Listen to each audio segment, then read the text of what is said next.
The Ohio Harness Horsemen's Association presents Ohio County Fair Racing. Ohio County Fair Racing is brought to you by Big D's Tack and Vet Supply, Cool Winds Farm, Midland Acres, the Ohio State University Veterinary Medical Center, and thestable.ca. Now let's go trackside for all the action.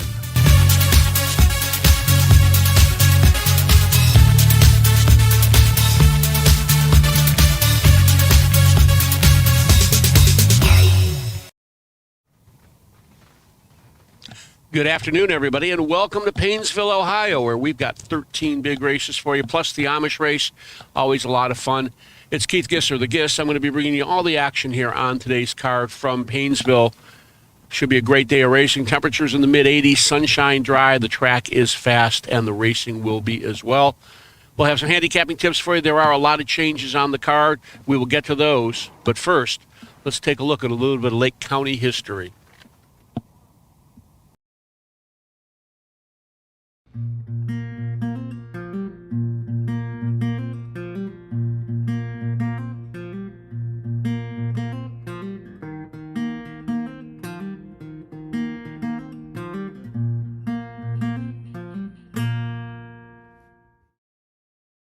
The first official Lake County Fair was held over 170 years ago, but its roots trace back even further. Residents participated in local agricultural gatherings long before the county was established. Although the smallest county in the state, Lake County is big in its agricultural tradition.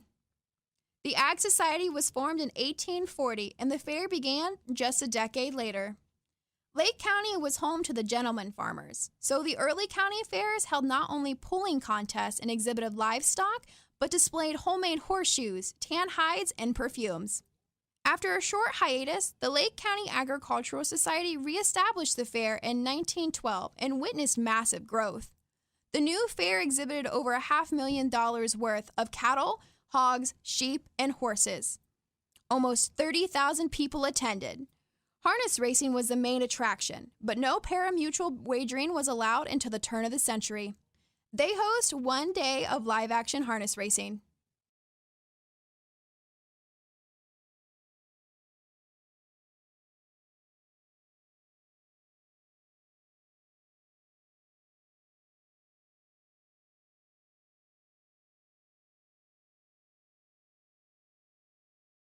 The roots of harness racing are born at the county fairs. For over 150 years, people have gathered to watch horses battle it out for fame and glory. Catch the thrills this summer at an Ohio Fair Racing Conference County Fair. The OFRC races at 21 fairs in 19 Ohio counties. Trotters and pacers put it all on the line to be called the best in the Buckeye State. The Ohio Racing Conference, where the path to greatness begins. And, of course, the Ohio Racing Conference, these races here, Lake County, part of that great circuit of fairs. Actually, kind of interesting, Tiffin, Ohio is also racing today, also part of that circuit. And as these fairs start getting more and more jammed up as we get later into the summer, we're going to see more single heats, double heats. You'll notice here at Paynesville, a lot of one dash for all the cash in some divisions, even over at Tiffin, just two divisions in a lot of the races as we have here. Earlier in the year, when you looked at Marion and some of those earlier fairs, we had three divisions in many cases, sometimes even down the four backside, divisions. Randy Smith. And as a result of that, we're seeing some smaller fields, some fewer heats, and that, of course, leads to bigger purses for the horsemen. Here at Paynesville today, 94 horses racing for total purses of nearly $100,000. So it's a pretty lucrative county fair card, and Paynesville races them all on just the one day. Our first race today is the 2-year-old filly pace, and this is a single division, $10,800 one dash for all the cash, and just a field of 6. In this race, the 6 Bella Blue, Keith Cash Jr. will drive. Josh Cash drives 6 Bella Blue in this one. And the 4 will get Chris Lems. Kurt Sugg originally listed on the 1, the 4, and the 6. He had chosen to the 4, then chose back to the 1 after choosing to the 4. So Chris Lems, who was originally listed or was changed on the 1, will pick up the drive on the 4. So it's Kurt Sugg on the 1, Elvar Hanover. The 4, Well Maxine, gets Chris Lems for Corey DeErmond, and Josh Cash driving the 6, Bella Blue. It's a really interesting group of fillies. They've all got some experience. They've all got several starts, or at least a couple of qualifiers on their card, with the exception of the 5 DT Petlot, who makes just her second lifetime start. I'm going to go to the 3 Bittersweet Symphony in this one. This horse is racing against the Buckeye Stallion Series. That's the mid-level of the 3 stakes races that we have here in Ohio. Of course, the Ohio Sire Stakes being the best, then the Buckeye Stallion Series, and the Fair Stakes underneath that.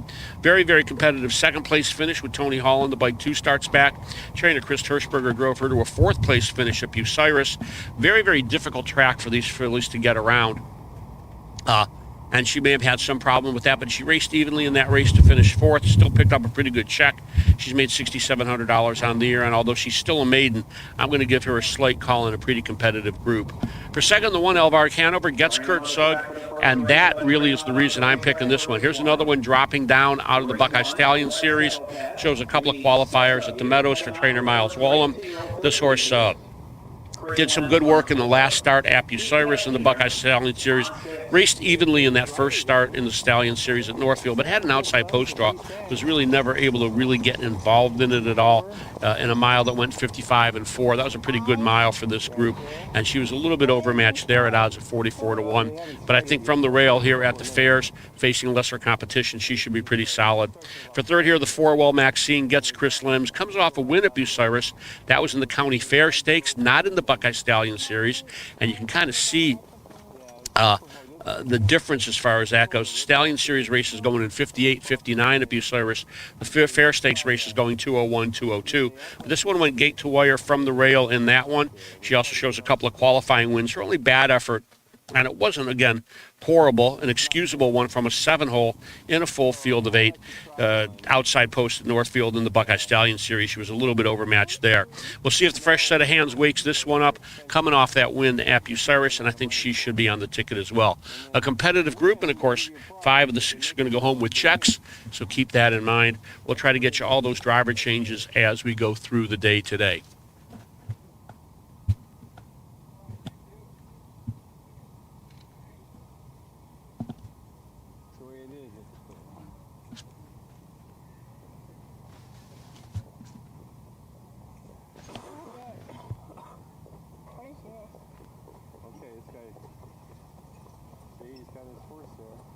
All right. You know, a bell? I don't know, to tell you the truth. There's a bell right here. Depending on which version of the program some of you guys may have printed out, kind of interesting to look and see what some of these fillies sold for at public auction. That's listed right next to the last 5 starts line. You see Elvark Hanover, a $27,000 yearling purchase back in the fall. Meanwhile, Rock the House scoring from right next to her, just a $4,000 purchase at the Goshen sale. So a wide variety. You're going to see a lot of horses in the $10,000 to $20,000 range racing in these fair stakes. So it's still a very affordable way to get involved in the sport and have a chance to make some money. Bella Blue is a $34,000 yearling. Well Maxine, a $38,000 yearling. So the De'Urman Barn and his owners, Bob Mondillo, among others, William Hart, not afraid to invest some money in quality stock, and they obviously hope to get these guys going forward in their young racing careers. We should be parading shortly. On this track, but they run into each other on purpose. And right after that, the horses will basically make one score and go directly to the gate. We do have a nice breeze blowing. That breeze is blowing up the stretch, so it'll be in the horses' faces as they turn and head for home today. I don't think it's going to make a whole lot of difference in the racing, though. Try to knock out the other cars. See, they don't have any glass in them, so the glass can't shatter. And they have to wear special seat belts. And then they run into each other and try to wreck the other. And when the car won't run anymore, then it's out. We do still have a number of horses warming up for the later races. And again, for those of you who are maybe just a little bit new to the sport, harness horses, the young horses typically warm up about an hour before the race. And some of them will go a slow mile the right way of the track after jogging 2 or 3 miles. Every horse is a little bit different. Every trainer is a little bit different. You'll see some of them in the race bikes. Those are the bikes that are drivers real close up to the horse. You'll see some going in jog carts. The jog cart tends to be slower, but it's a little bit less stressful on the horse. So, again, some of the guys shipping up here. We see a lot of the regular Northfield folks here at Painesville, just about a 30-minute ship, right up 271 to 90, up 44 here to the fairgrounds at Painesville. Jeff Conger going by right now with a horse in a jog cart, and then coming the wrong way of the track, we have Kurt Sugg. That's actually a horse, the one horse, I believe, who was in this first race. This one's on the track getting ready to parade, but still waiting for the rest of the field. He's got that whip in his hand. See that whip? It looks like a fishing pole. Yeah. We get the horse to go faster by using that whip. How does the horse know it needs to go faster? Well, he feels the whip and he goes, yeah, yeah. And then he gets going faster. He tries to run away, but He tries to get going faster when he feels the whip. Plus he's trained. See, he's got one too. everyone has them. Yeah. This is called harness horse racing. Because Todd, I'm going there. okay, well, you want to sit in the shade for a few minutes? See how the race goes? Look, they're going to put it on television.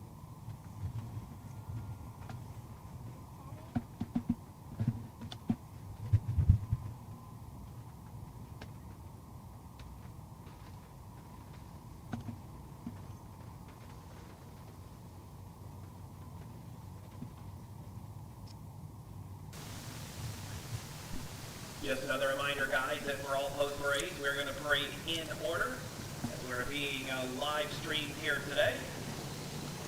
So again, we do want to put on a professional product for everyone watching from home. We want to have all post-parade in orderly fashion.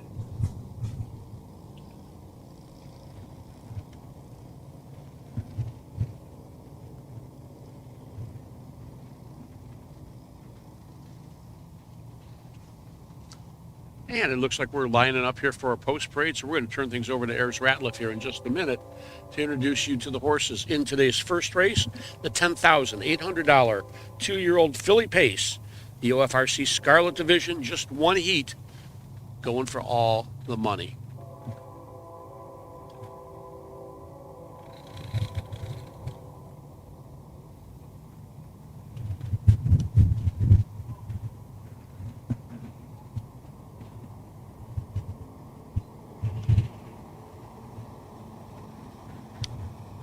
Looks like we have all 6 of them on the track, just need to get them lined up.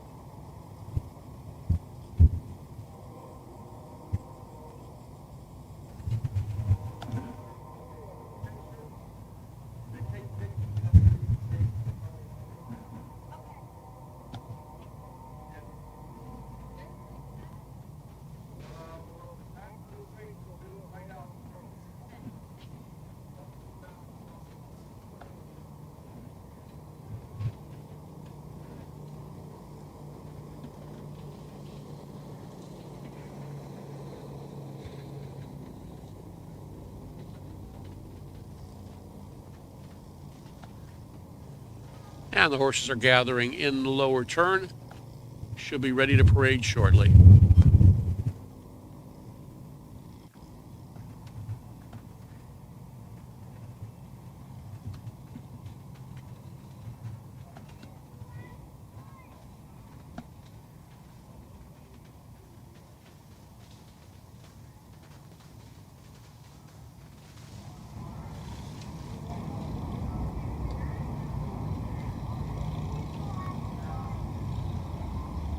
All right, let's get together. Let's line them up and parade them in order, Please.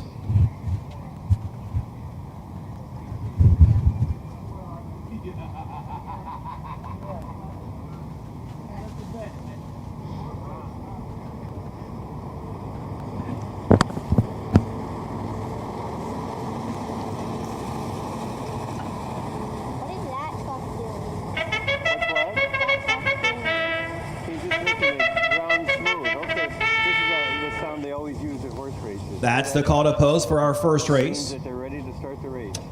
So the horses are coming out. Ohio Fair Racing Conference Scarlet Division, two-year-old filly pace, a purse $10,800.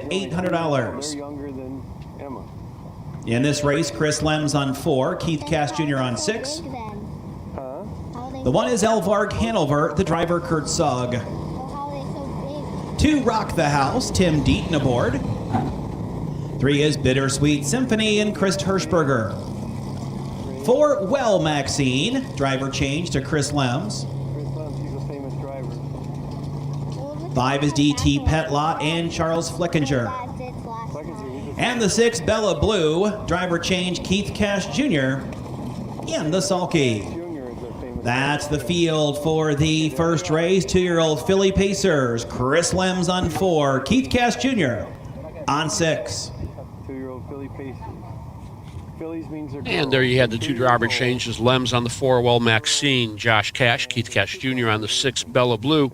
One of the great things about county fair racing, of course, anybody can get a license and can compete.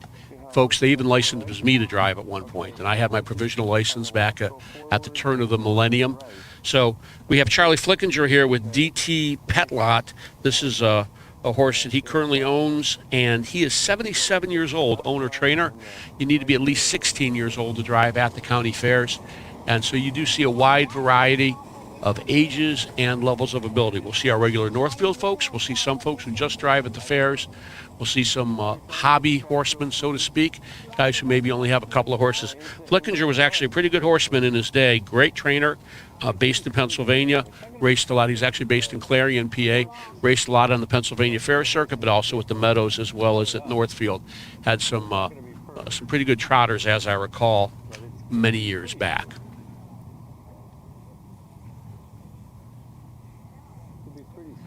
The starting gate has moved out onto the track.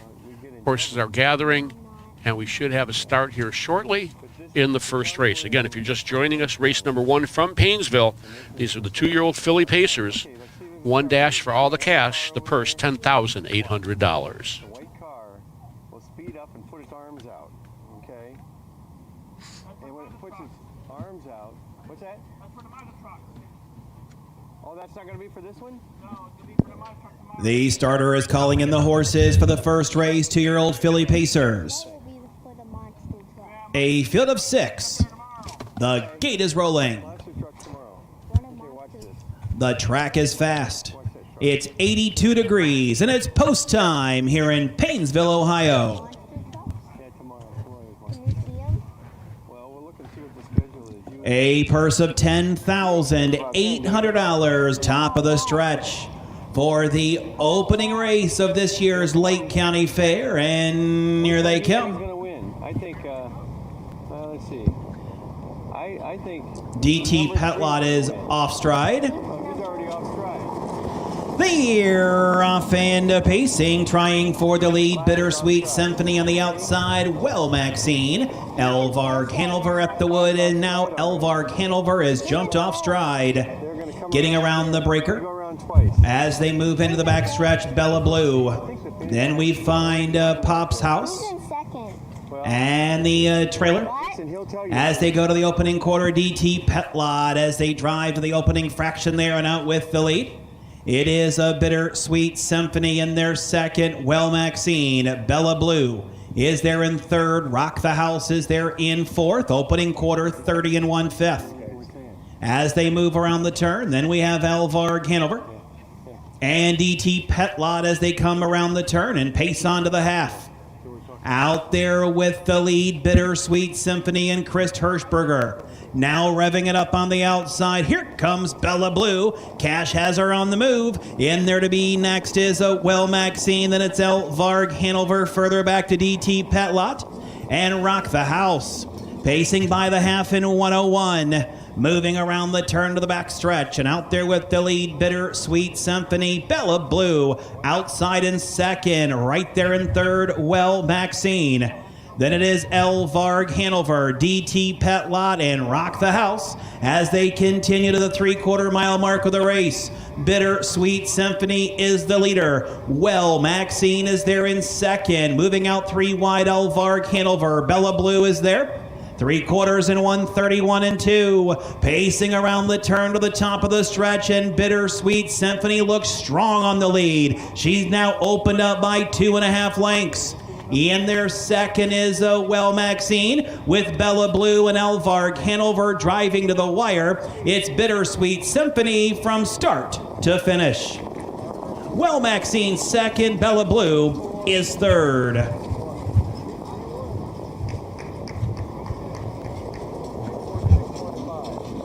Time of the mile, 2 minutes, 4/5.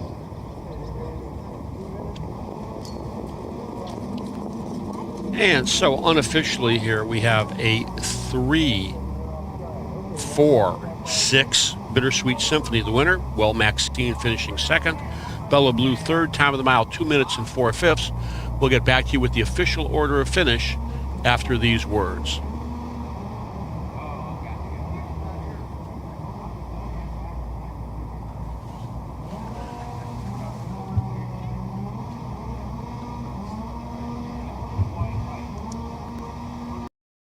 Cool Winds Farm in Lima, Ohio is a full-service standardbred breeding facility that specializes in stallion management. Cool Winds Farm stands the popular Dancing Yankee, whose first crop hit the ground this year and are great-looking individuals. Cool Winds is also standing Rockin' Amadeus, sire of world champion Ocean Rock. Be sure to inspect the Cool Winds yearlings at the Ohio Selected Jug Sale at Pickaway on September 17th.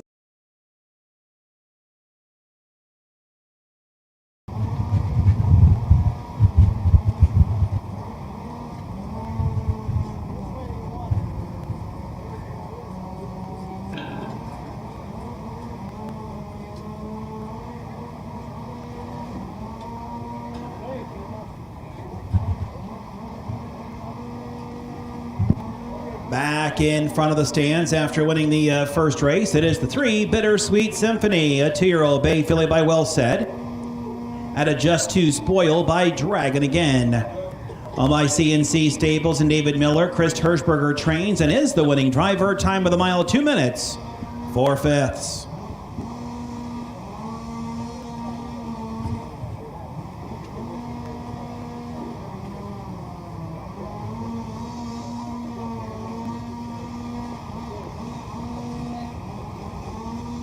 Three, 4, 6. It's official.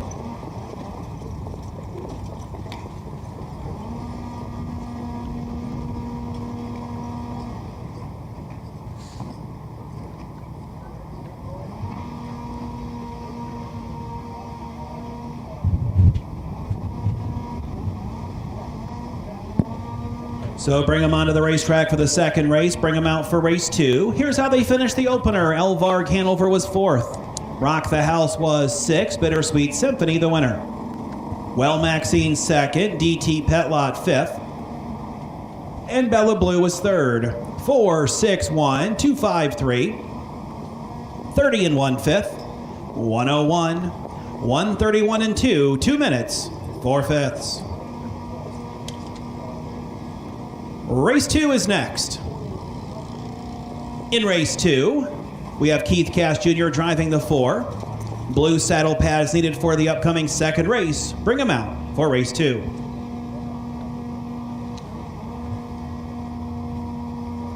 And our second race today is a $9,900 3-year-old filly trot, OFRC Scarlet Division. Again, just one dash for all the cash. Only 5 entered here. That means everybody's going home with a check. In harness racing, the top 5 horses get paid. The winner gets 50% of the purse. The second place horse getting 25%, 12% for third, 8% for fourth, 5% for fifth. And what that means is in round numbers, just under $500 to the 5th place horse, which is going to more than cover the starting fee, shipping, and the paddock fees that are involved. So a good spot to be in here. Again, as you mentioned earlier, Tiffin racing at the same time, also an Ohio Fair Racing Circuit Fair, and that has kind of divided the horses up.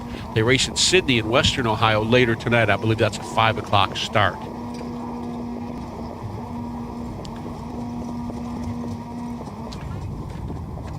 In this race, Keith Cash Jr. drives the 4. She's a Witch. She's a Witch gets Josh Cash.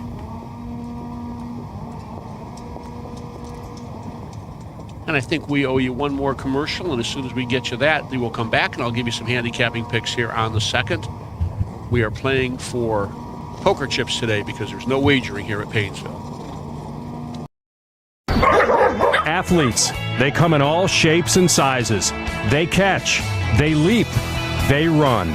Some athletes even come with 4 legs and paws and hooves. When these beloved family members need care, remember the Ohio State Veterinary Medical Center. Ohio State experts wrote the book on exceptional animal care and know how to get our best friends back on their feet. The Ohio State Veterinary Medical Center.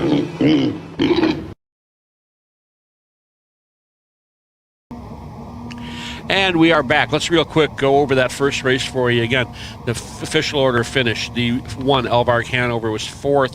The 2, Rock the House, 6th. The 3, Bittersweet Symphony, establishes a lifetime mark of 2 minutes and 4/5, going gate to wire in her 5th career start for Chris Hirschberger. The 4, Well Maxine, finished 2nd. The 5, DT Petlot, was 5th. The 6, Bella Blue, finished 3rd. Top down, that's a 4-6-1, 2-5, 3 on the bottom. As I said, 2 minutes, 4/5. The horses are coming out onto the track here to get ready for our second race, which is our 3-year-old filly trot. Again, just one division of 5. I'm going to go here to the 5, Jogging Sweets. This horse was a decent 2-year-old. She made $16,000, picked up 3 wins, but she has really come into her own this year. A mark of 154-3 at Northfield. That is just a huge mile for a 3-year-old trotting filly for trainer Ed Miller. She did that in a Buckeye Stallion series back at the beginning of July 5th. Very, very impressive effort.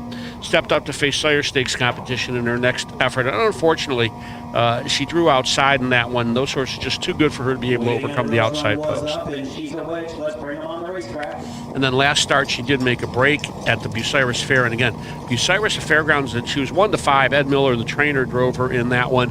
Bucyrus, a hard track for some of these horses to grab a hold of.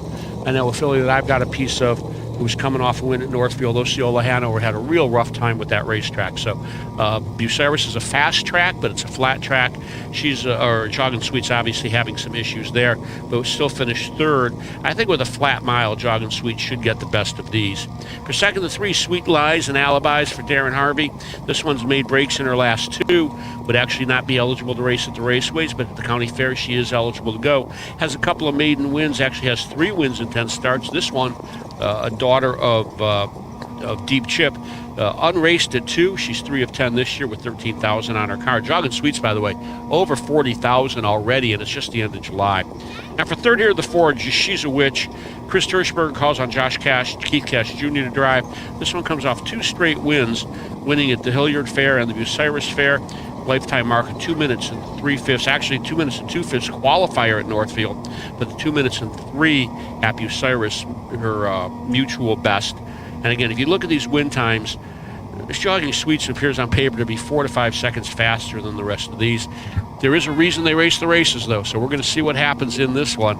Chris Hirschberger with 2 horses in this one, and that's why we have the driver change to Keith Cash Jr. on the 4, She's a Witch. He also trains Rose Run What's Up for Robert Sidley. Of course, Bob Sidley, the driving force behind racing here at the Painesville Fairgrounds. Have to mention him when we talk about racing here in Lake County, along with, of course, the late Jerry Osborne. Rose Run What's Up, 2 of 18 last year. She's 0 of 4 this year. And I think Ayers is getting them ready for the post parade, so we're going to turn it over to track announcer Ayers Ratliff to introduce you to the field for today's second race.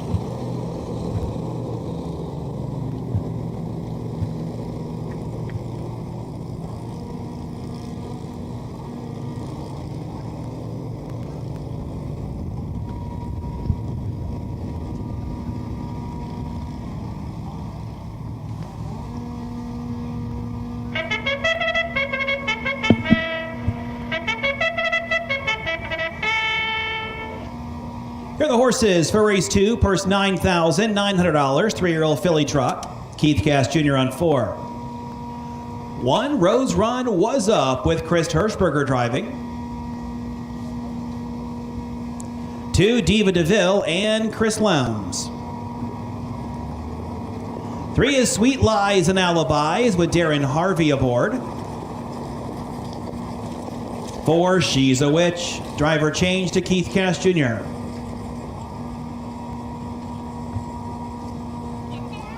And the 5, Jogging Sweets, Kurt Sugg in the sulky. That's the field for race number 2. Keith Cash Jr. is on the 4. 4 of the 5 horses in this field wearing trotting hobbles. want to point out the 2, Diva DeVille. Did not put her on my ticket here.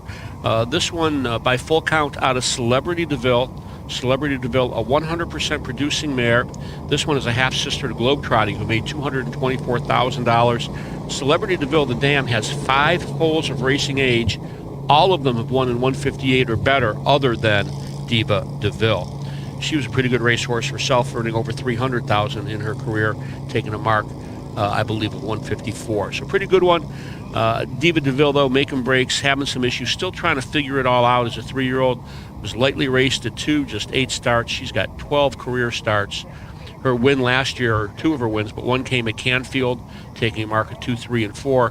Since then, she's been in the non-winners. One at Northfield with inconsistent luck, and then a couple of breaks, one at Northfield in the Stallion Series, and one at the Bucyrus Fair in the Straight County Fair Stake. Starting car moving into position. The horse is moving up the backstretch, and we're going to be racing here in just a moment. Race number 2, and again to remind you, these are the 3-year-old filly trotters, going for a purse of $9,900 today.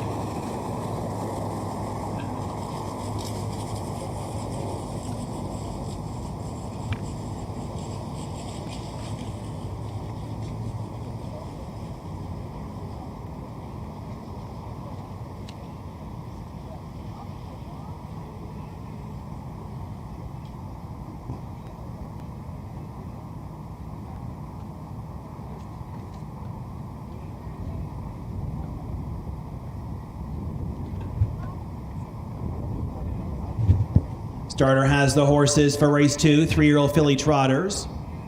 Purse $9,900, top of the stretch, and here they come.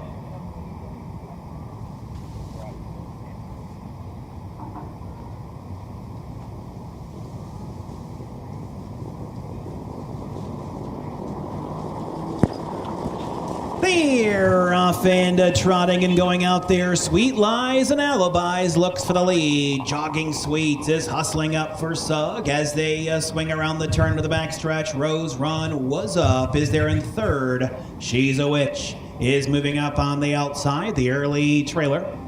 As they roll into the backstretch, comes Diva DeVille. So out with the lead, it is Jogging Sweets. Sweet Lies and Alibis there in 2nd. Over there to be 3rd is She's a Witch. Then it's Rose Run Was Up and Diva DeVille. Moving by the opening quarter here, being led by Jogging Sweets in 31 seconds around the turn. Sweet Lies and Alibis is there in the pocket. It's She's a Witch who looks them over from 3rd. In there to be 4th, Rose Run Was Up. Diva DeVille, the trailer. They're in single file as they come down here to the half, and out there with the lead, it's a Jogging Sweets.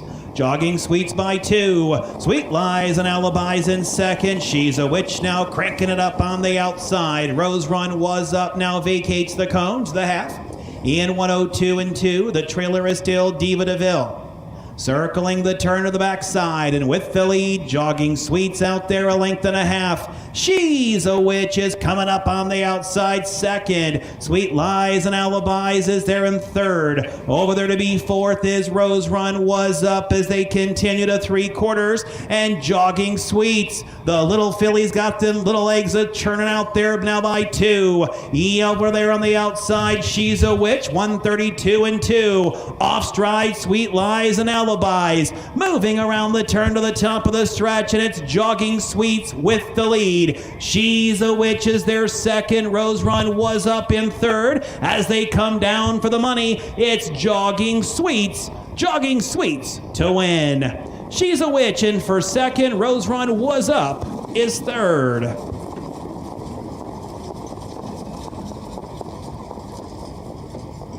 So Jogging Sweets goes time of the mile 2:02 and 2. Gate to wire with a back half and 1 minute flat. Josh Cash pulled up from 3rd first over as they were heading towards 3/4, and Jogging Sweets, a very small filly who wears her head very, very low. Obviously well gated, doesn't wear the trotting hobbles like the other 4 in the race. She just found another gear and opened up distance, and that was all she wrote. This race was over pretty much in the first turn when Jogging Sweets cleared to the front. Game effort by She's a Witch to finish 2nd. Sweet Lies and Alibis made that break, which cost her Positive news for Diva DeVille, who got a flat mile in, finishing 4th.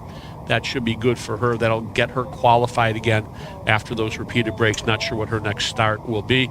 And Rose Run Was Up had some trot late in the mile. Was very, very impressive. Coming back to the winner's circle is our unofficial winner, number 5, Jogging Sweets. We will have that winner's circle ceremony for you here in just a moment.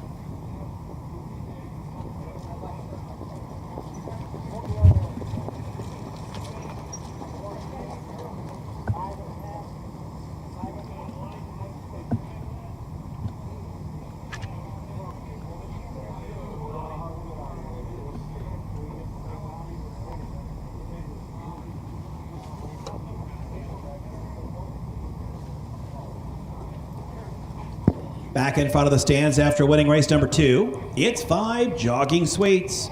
Jogging Sweets, a 3-year-old bay filly by Don't You Forget It, at a jogging home by Tom Ridge. Well, my Rebecca Sugg, Ashley Dunn, Edward Miller. Edward Miller is the trainer. Kurt Sugg, the winning driver. Time of the mile, 2:02.2. Rose Run Was Up 3rd, Diva DeVille 4th, Sweet Lies and Alibis 5th. She's a Witch was 2nd, Jogging Sweets, the winner. 3, 4, 5, 2, 1, 31, 102.2, 132.2, 202, 2/5. Our third race Race 3 is next. Bring him on the track for the third race. I have Don Irvin Jr. driving the 2. Third race is up next. It's the first of 2 divisions for the 2-year-old filly trotters. They'll chase a purse of $6,200. Still need a driver on 8 Field of stars in 8 your eyes. in this one. And we'll be back to take a closer look at race number 3 in just a moment. For over 50 years, Midland Acres has provided top-quality Ohio-bred colts and fillies. As a third-generation farm with 500 acres of pasture for breeding to boarding and on-site veterinarian care, we understand the importance of delivering well-cared-for and well-mannered yearlings. Visit us September 17th at the Pickaway County Fairgrounds and get in the winner's circle with the yearlings by Fear the Dragon, Yankee Cruiser, Pet Rock, and Long Tom. Midland Acres, doing our best to bring you the best. With more than 300,000 horses in Ohio, the economic impact of the equine industry in the state is over $2.8 billion.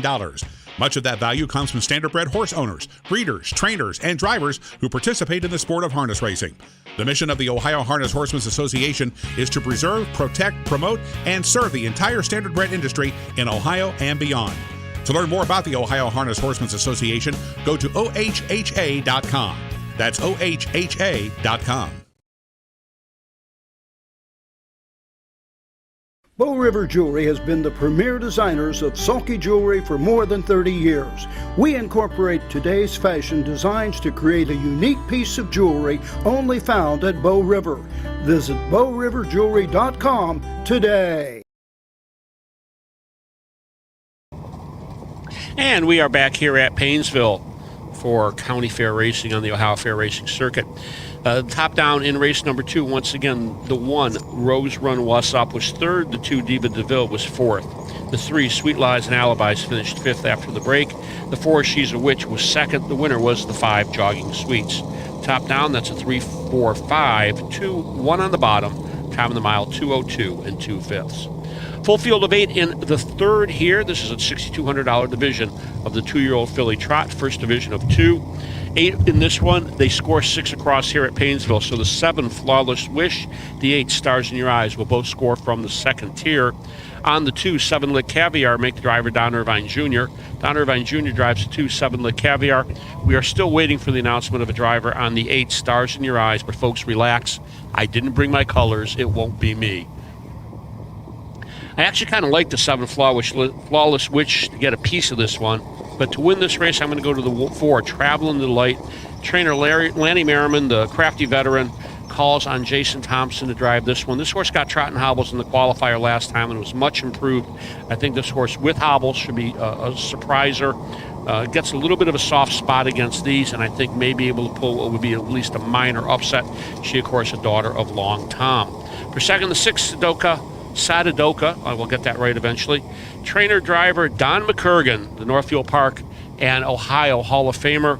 Now 80 years old, still actively driving. This one comes off 2 straight second-place finishes, a qualifier, and at the Carrollton Fair. Seems to be on the improve. And, of course, McCurgan, well known as a trotting man for close to 50 years. One of the most skilled trotting trainers that you're going to find out there. Anytime you have a McCurgan horse at a county fair in a trot, watch carefully. For third here, I'm going to go to the one, Zelda Marie. This one shows 2 straight breaks in her first 2 efforts. But I think she's going to get around this racetrack a little bit better. I think she's got a shot here. The other horses to watch, the 7 Flawless Wish. I think the big question mark here could be the 8 Stars in Your Eyes. This horse, when she trots, has a lot of speed. What's she going to do from the second tier? That is the big question. And folks, if I had the answer, I'd share it with you, but I don't.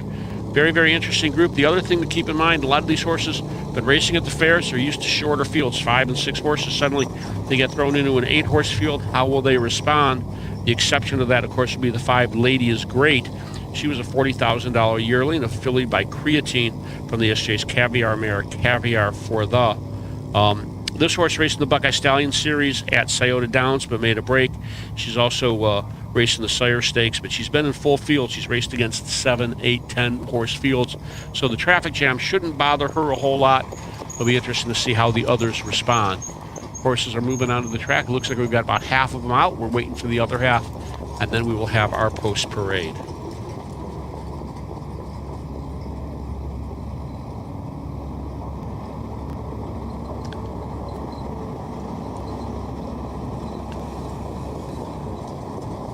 And while we're waiting for that post parade, I'm going to step out for a minute, and we're going to watch the horses. We're going to let Ayers bring you the post parade, and I'll be right back with you. You're watching Ohio County Fair Harness Racing from the Lake County Fair at Painesville on the Ohio Harness Horsemen's Racing Network.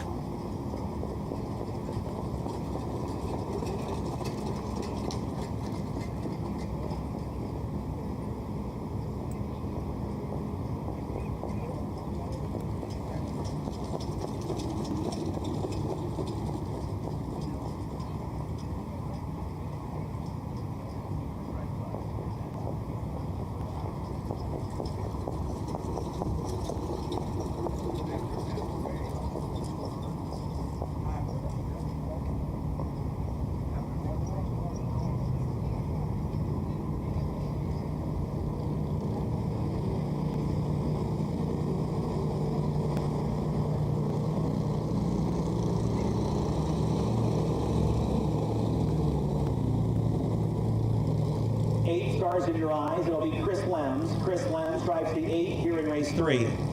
Again, horsemen, I can't ask enough. Please get all your driver changes in before your horse enters the racetrack.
All right, let's get them together. Let's line them up and parade them in order, please.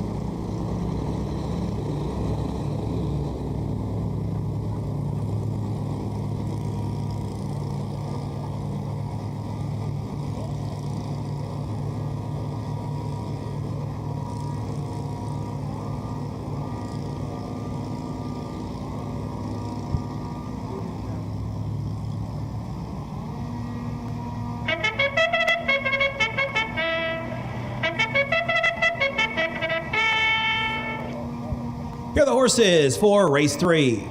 Ohio Fair Racing Conference, 2-year-old filly trot. Purse $6,200, Donovan Jr. on 2, Chris Lems on 8. 1 is Zelda Marie and Chris Hirschberger. 2 is a 7-lit Caviar, driver change, Donovan Jr. 3 is Creatine Nation and Darren Harvey.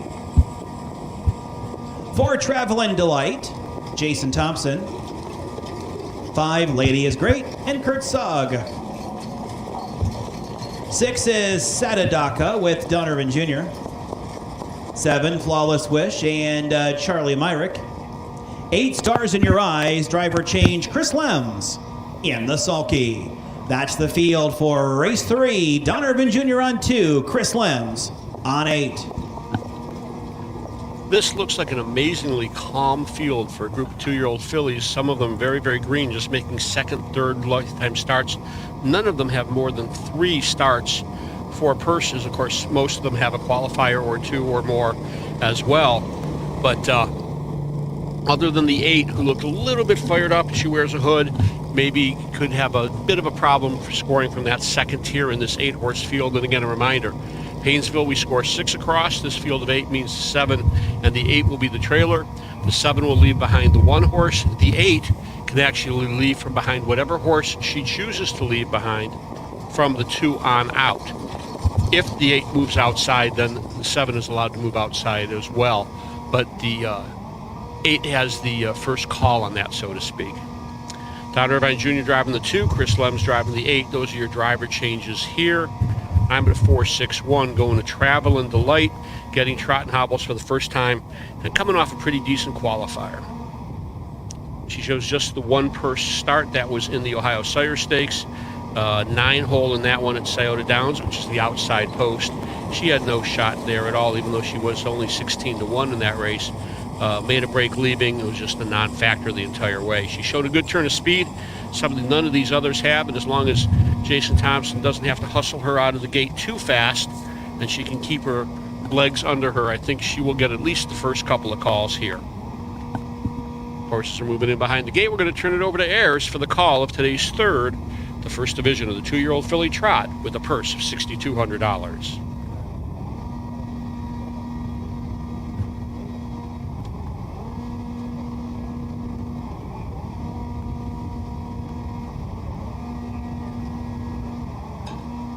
The starter is called in the horses for the 3rd race. 2-year-old filly trotters in behind the gate. The starting gate is rolling.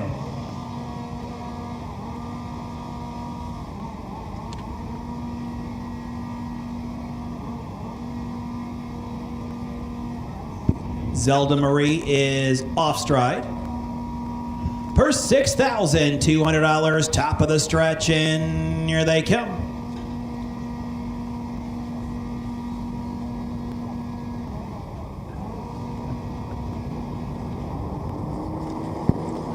They're off and trotting. 7-lit Caviar is on a break. Also off stride was Travelin' Delight.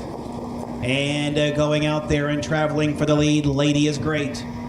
Up on the outside, Sadadaka as they round the turn to the backstretch. Flawless Wish is along the rail. In there to be next is Creatine Nation as they trot onto the opening fraction. Over there to be next is Stars in Your Eyes. Then we have Travelin' Delight. Further back to 7-lit Caviar and Zelda Marie. As they move to the opening fraction here, and it is Lady is Great. And Kurt Sog out there in 32-1. In there to be second, Flawless Wish. Sadadaka is there in 3rd. On to the outside now, Creatine Nation. Also looking outside, Stars in Your Eyes. Then it is Travelin' Delight. Way back to Zelda Marie and 7-lit Caviar as they trot down here to the half, and the leader is Lady is Great. In their second, Flawless Wish. On the outside, Creatine Nation. Out there next is Stars in Your Eyes as they went by the half. In 105, and around the turn they go. The leader, Lady is Great. Up on the outside, Creatine Nation is in second. Third up the rail is Flawless Wish. Stars in Your Eyes is outside 4th. In there to be 5th comes Sadadaka. As they continue to 3/4, Lady is Great has that lead on the outside. Creatine Nation, Flawless Wish, a right tight third. Stars in Your Eyes is outside fourth, with Sadadaka and Travel and Delight. They went by the 3/4, still being led by Lady is Great. Up on the outside, Creatine Nation.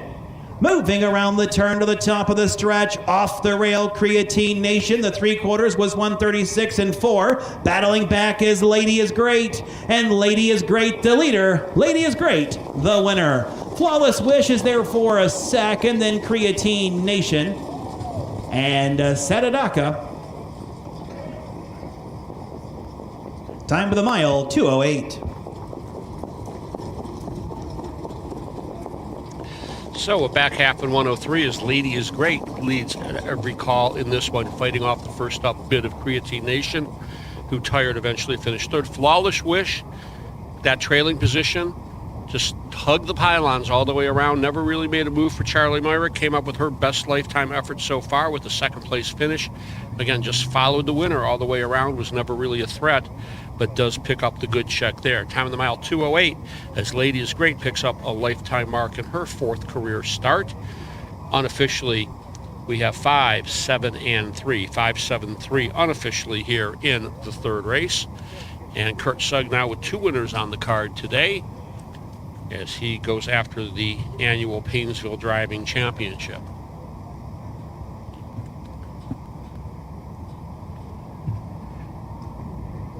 Lady is Great is also a creatine from the SJ's Caviar Mare Caviar for a $40,000 yearling purchase by Acadia Farms. They actually were the breeder as well, so it looks like she might have been a buyback when they didn't get the price that they were looking for at the Ohio Select sale.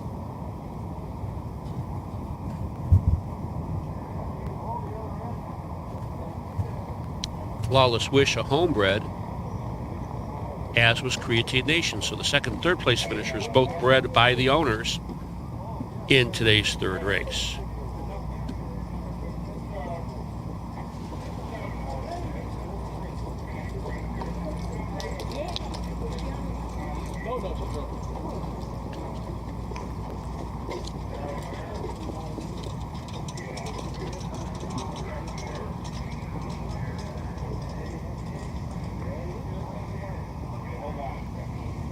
In the winner's circle after winning race 3, 5 Lady is Great, 2-year-old Bay Filly by Creatine, and a Caviar for the Lady by SJ's Caviar, owned by Acadia Farms.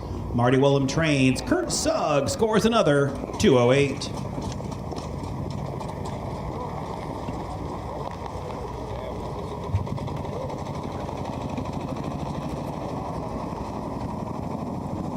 Our fourth race is up next. The fourth race, the second division of the 2-year-old Filly Trot. Another full field of 8. We'll take a look at that one in just a moment.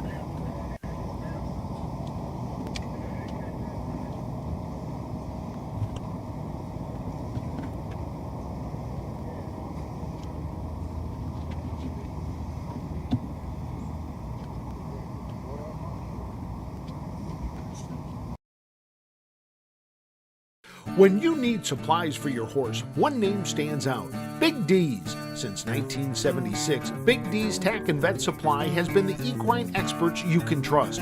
Whatever your horse needs is available at Big D's Tack and Vet Supply. Visit the retail outlet in Streetsboro, Ohio, or order online at BigDWeb.com. Most orders ship that day, or call 1-800-321-2142. Big D's Tack and Vet Supply.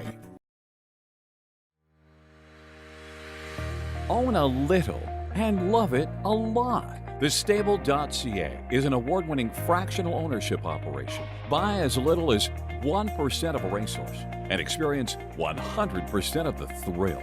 TheStable.ca makes ownership easy, accessible, and affordable. Communication and customer service are at the heart of everything we do. Get started at TheStable.ca.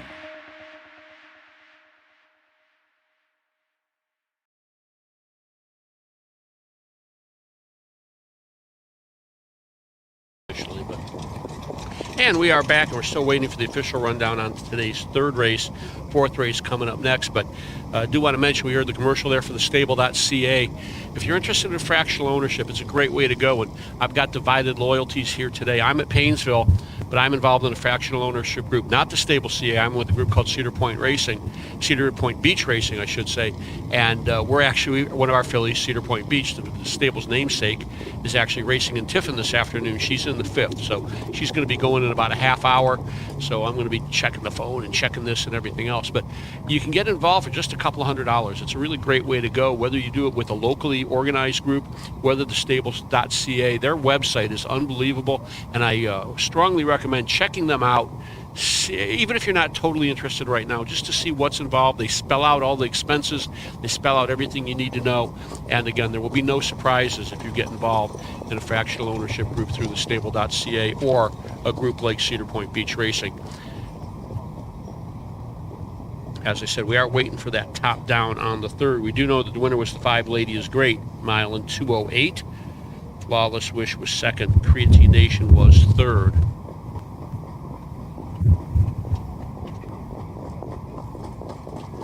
Don't think that we had any interference or any issues there otherwise, so I'm not quite sure what the delay is. Race 9, 1 Smooth Racer, the driver David Lake. David Lake on Smooth Racer in race 9.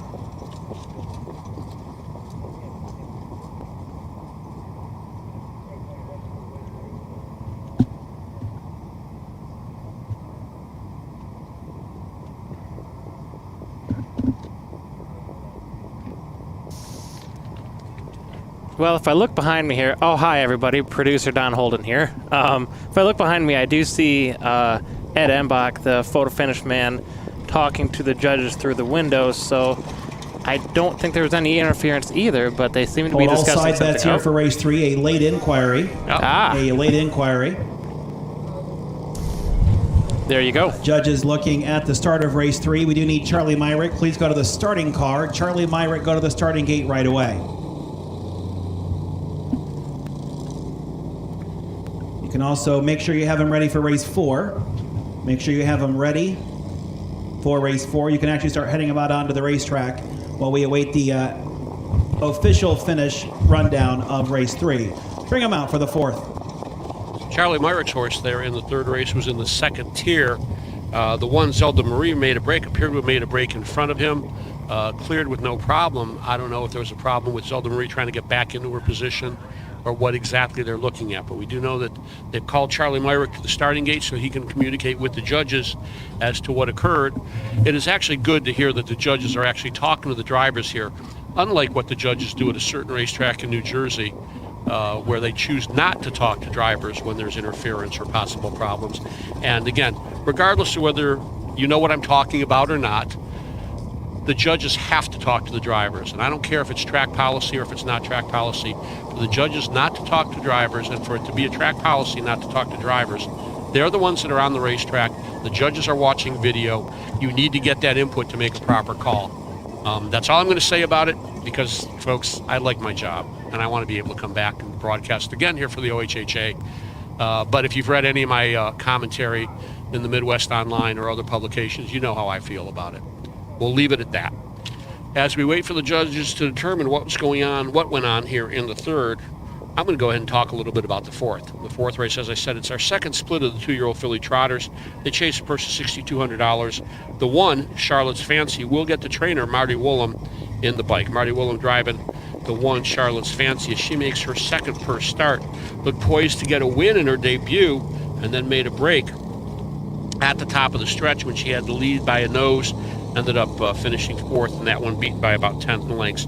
I'm going to the 2nd tier here in the 7, Moments Created.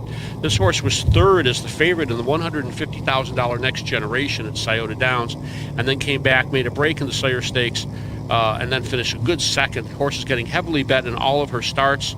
Another Creatine. We're seeing the Creatines really making their mark here in Ohio right now this year. But Moments Created gets massive class relief in this one.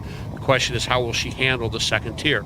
She did show a willing close. Race 3 is now official. Zelda Marie was 7th. 7 Lake Caviar 8th. Creatine Nation 3rd. Travan Lendelight was 5th. Lady is Great the winner. Sadadaka 4th. Flawless Wish was 2nd. Stars in Your Eyes 6th. 783-514-26, 32-1. 105. 136 and 4, the mile time 2:08. Race 4, bring them on the racetrack. 2-year-old filly trot. Marty Willem is on the 1. And we do get our official top to bottom order finish. Obviously, no placing there by the judges. Probably we're looking at that breaking horse and seeing what exactly happened before the start. That would be my guess, but I'm not a mind reader. Like I say, Moments Created, just getting huge class relief. Edward Miller trains for Kurt Sugg. I think this one gets the easy win, has shown the ability to close. The big question, again, 2-year-old filly. Now, she's got more experience than most of these. She's got 4 lifetime starts plus the qualifier. I think she can handle that second-tier start. She'll be able to figure it out. She's been in some big fields before. For second to 2, LB's Legacy. Chris Lem's doing the driving for Matthew Burkholder here. This horse also gets class relief after racing the Buckeye Stallion Series for a couple of starts and picking up some checks. Not really super competitive, doesn't show big moves, but again, the class relief should be all the difference in the world for this creatine filly, another creatine filly. And here for third, I'm going to go to 3. 1 point, please. Luke Ebersol. Yep, we're getting some driver changes just being announced. So we will get that taken care of here in a moment.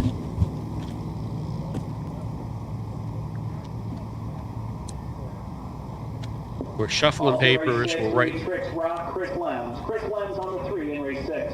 Keep them coming for the 4. Got it. There we are. All right, so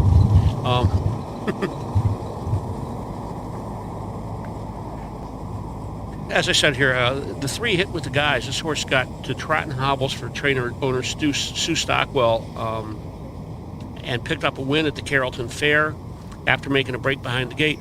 Francis Lawton, who had been away from the sport for about 20 years up until last year, making a return. He was a Northfield Park regular back in the time when I was training at Northfield in the late 70s. Certainly a fixture at the racetrack back then. Stepped away from the sport, got back involved a little bit last year, and this year he's got 14 drives. Just the 1 win so far, that one with hit with the guys, but I think this one, if she stays flat, should be a factor against these. The other horse I like a little bit is Bobby Joe. Tim Deaton getting the call here. He drove first time last start at Bucyrus, and this horse got her first flat mile. Lots and lots of braking lines for this one. Runs around the racetrack. Got the trot and hobbles, and seems to be getting her act together with that Bucyrus effort. So she could be one to watch as a surpriser. Again, don't think she's a threat to win it, but could be a factor against these. I'm at 7-2-3 in the 4th, 7-2-3. Looks like we've got just about all of them on the racetrack. We should have a post parade for you shortly. Marty Woolham, the trainer, driving the 1, Charlotte's Fancy.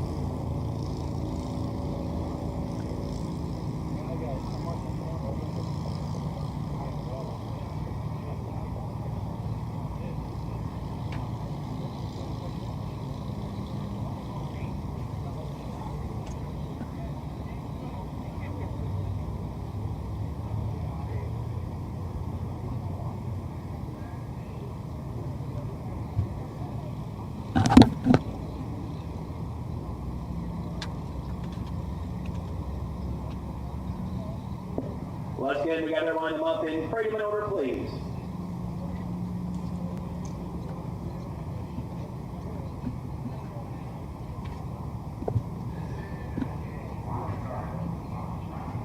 Yeah, it looks like it. There's the orange. Looks like it's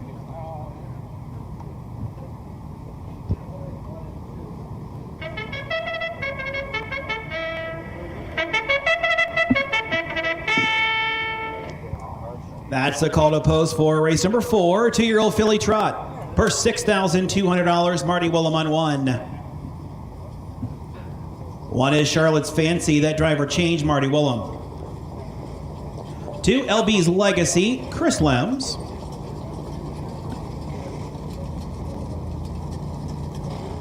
3 is Hit with the Guys, Francis Lawton. 4, Bobby Joe, Tim Deaton will drive. 5, Joanne Starr and Don Irvin Jr. 6, We Go Proud, Charles Flickinger in the bike. 7, Moments Created and Kurt Sugg. And the 8 is Isle de la City with Charlie Myrick in the sulky. That's the field for race 4. Marty Woolham on 1. Not a whole lot to mention from that post parade. Don Irvine Jr. had Joanne Starr scoring pretty quickly as she caught up to the field.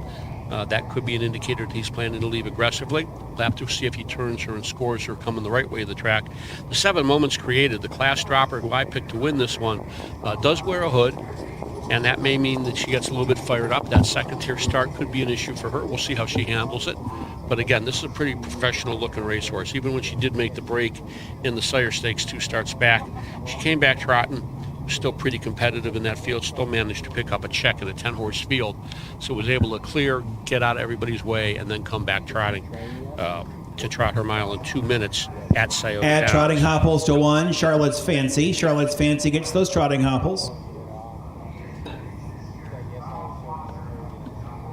And you just heard the one, Charlotte's Fancy, getting trotting hobbles for Marty Woolham. Of course, trotters, the trotting hobbles go just around the front legs to help keep them balanced as they go. The trot, for those of you who don't know, a diagonal gait, left front, right rear moving at the same time, then the right front, the left rear.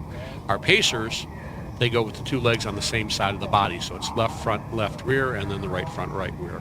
More of a side wheeling or rolling gait, and more of an unnatural gait as well. Horse is gathering in the lower turn. We should be going to the gate shortly.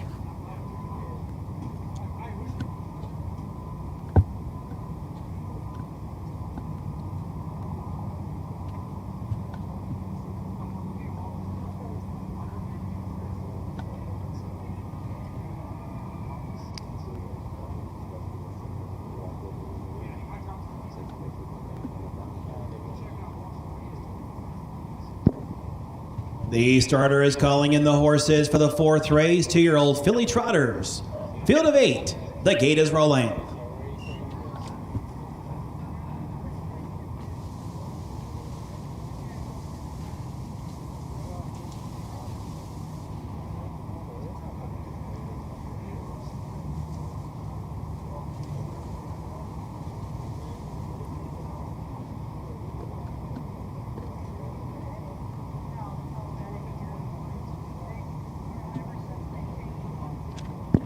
Field of 8, top of the stretch, race 4, and here they come.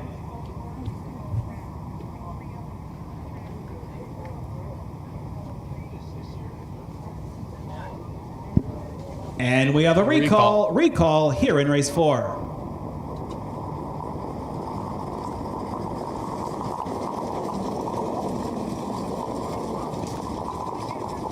Recall due to the 1, Charlotte's Fancy interfering with 7 before the start.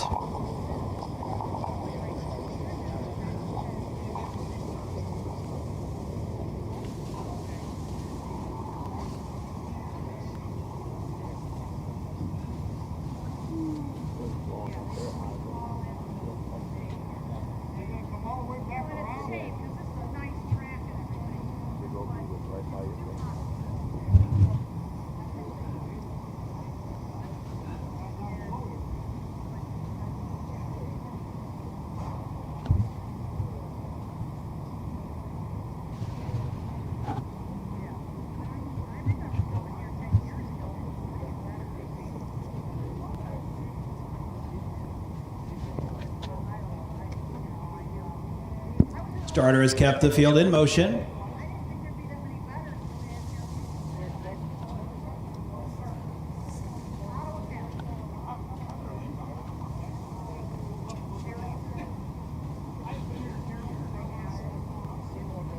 Race 4, take 2 as they come to the top of the stretch, and here they come.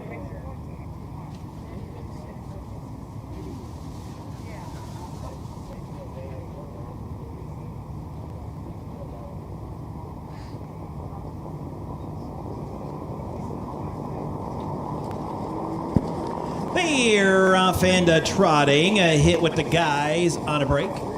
Going out there, LB's Legacy. Also off stride, We Go Proud as they move around the turn. And out there with the lead, LB's Legacy. Bobby Joe is there in second. Now to the outside comes Moments Created. And there to be an early 4th comes Charlotte's Fancy. Then over there next comes Isle de la City, followed over there by Joanne Starr. Then further on back we go Proud, the trailer Hit with the Guys. Moving by the opening quarter, and it is Moments Created, who has made out to the lead in 31 4/5 in their second LB's Legacy. In there to be third is Bobby Joe as they travel off the turn and travel onto the half. Charlotte's Fancy is there in fourth. Over there fifth is Isle de la City. Next over there is Joanne Starr.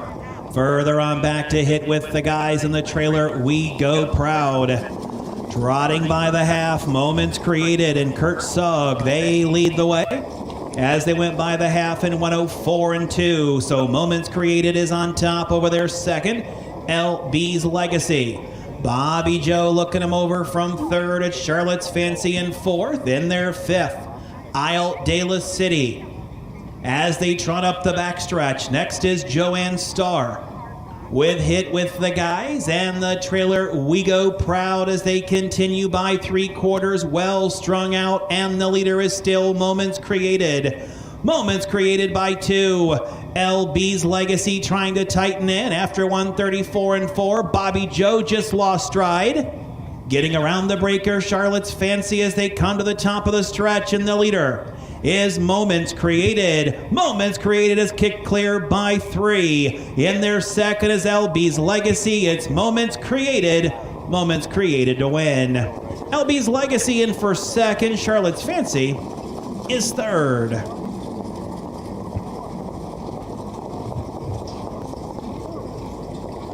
Time of the mile, 2:06. So, Moments Created. Kurt Sugg, now with the 3-bagger on the card through 4 races, gets way evenly from the second tier, avoids any trouble in the traffic jam in the first turn. Sugg moves her at the quarter, or before the quarter, makes that quarter move to take the lead, and she draws off and wins comfortably as a 1-5 should. And that's about what she would have been here if we had wagering here. That 7-2 exacta would be a Delaware, Ohio, like 360 exacta, I think, as the 2 LB's Legacy was second. The 1 Charlotte's Fancy, the first time trotting hobbles, obviously improved her despite the break behind the gate and causing the recall early. She got around the racetrack twice trotting and finished third unofficially. Time of the mile, 2:06. That is 7 3/5 seconds, which works out to 38 lengths slower than Moments Created's lifetime best. We'll have the Winner's Circle festivities in what I think we may have to rename the Kurt Sugg Winner's Circle here in just a moment.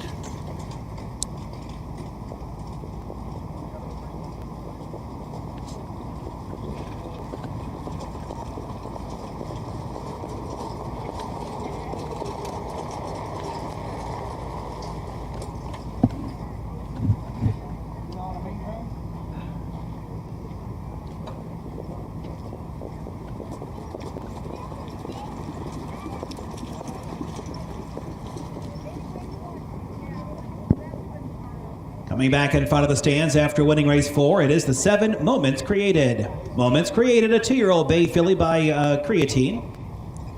At a KT Priceless Moment by Wonder Dancer, owned by Rebecca Sugg and Watson Harness Racing. Edward Miller trains. Kurt Sugg having fun here at the fair today. Time of the mile, 2:06. Charlotte's Fancy was third. LB's Legacy second. Hit with the Guys 7th. Bobby Joe was 6th. Joanne Starr 5th. We Go Proud 8th. Moments Created the winner. Isle de la City was 4th. 327-65814, 31 4, 104 2, 134 4. The mile time 2:06. Race 5 comes up next. We have David Lake driving the 3. Creekside Duchess gets David Lake. Black saddle pads, and we need 5 of you. Bring them out for the 5th race. And today's 5th race is the 3-year-old filly pace, 1 division, heat of 5, going for $10,200, which means again, everybody gets a check. We'll take a look at that one after these words from our sponsors. Cool Winds Farm in Lima, Ohio wants to thank all the breeders that supported our first season standing the trotter, Muscle Diamond. Cool Winds also welcomed the proven sire, Mr. Apples, to our stallion barn. Randy and Kim Haynes also stand the only full brother to some beach somewhere, Bring On the Beach, sire of Heart of Chewbacca. Visit the Cool Winds consignment at the Ohio Selected Jug Sale at Pickaway Ag Center on Friday, September 17th. Your animals provide unconditional love. When they hurt, you want the best care available to help them enjoy life again. The Ohio State Veterinary Medical Center is here for you and for them. From heart disease to cancer, diabetes to broken bones, and 24-hour emergency services, Ohio State's team of experts make a difference in the lives of animals and the family members who love them. The Ohio State Veterinary Medical Center.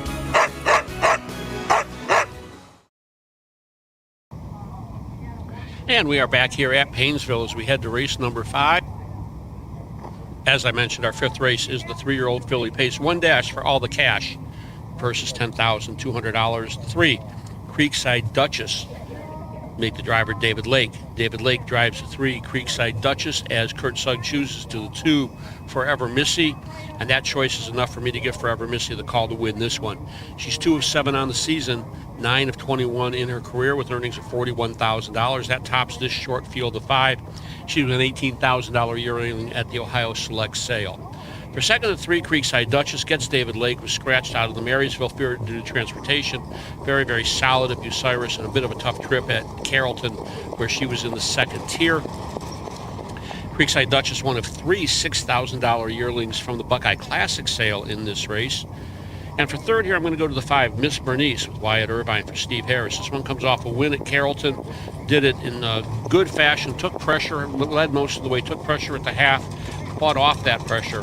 She had raced against the Stallion Series fillies the week before that and was really a little bit overmatched. Again, 2nd tier start from the 10 hole and a full field at Scioto, so a lot of traffic problems for her. She really hasn't had a chance really to show much of what she's made of. Just 2 starts last year at 2. She's 1 of 10 on the season this year. I'm going to go 2, 3, and 5 here in the 5th. 2, 3, and 5 in race number 5.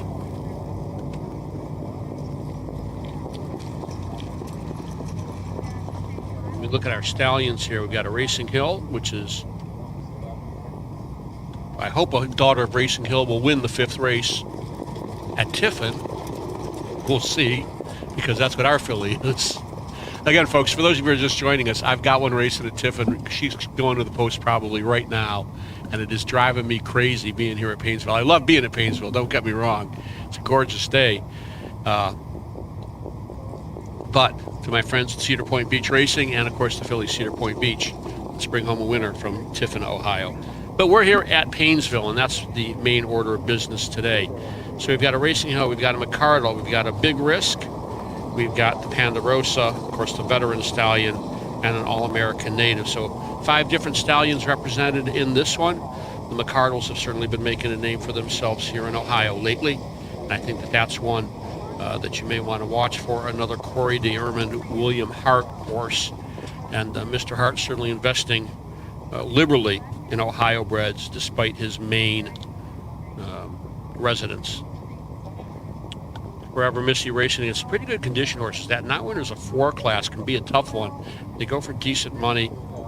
She certainly got a little bit of class relief coming down to the fairs, but she has had to rough it on some trips, pulling first over both times in those 2 races at the fairs at Carrollton, and then 4 days later at Mount Vernon. She's actually racing for the 3rd time now in 7 days. So you see that with the 3-year-olds. You're not going to see it with the 2-year-olds very often. It's not like the old days where they might go from Tiffin in the afternoon to Sydney at night. We'd see that happen every once in a while. It would make things very, very interesting. So just 5 fillies in this one, as I mentioned. And they should be coming out onto the track for post-parade shortly. Several horses warming up for the later races, as you can see. We'll let you enjoy them for a minute.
looks like we got 4 of the 5, and I see the 5th horse coming to the track right now. So we'll be parading momentarily.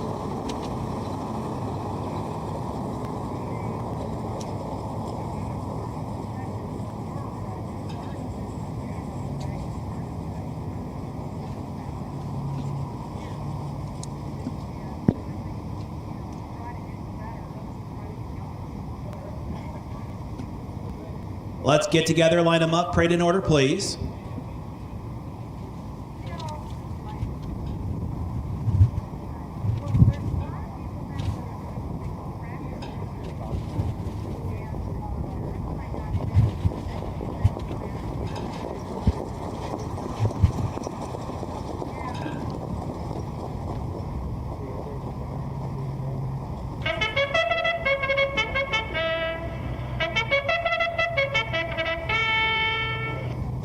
So here are the horses for race 5. 3-year-old Filly Pace, a purse. $10,200, David Lake on 3. 1A's Always Raisin Hill and Charlie Myrick. 2 Forever Missy, Kurt Sugg. 3 Creekside Duchess, the driver David Lake. 4 is Panatee with Chris Hirschberger driving. 5 Miss Bernice, Wyatt Irvin in the sulky. That's the field for the 5th race. David Lake on 3.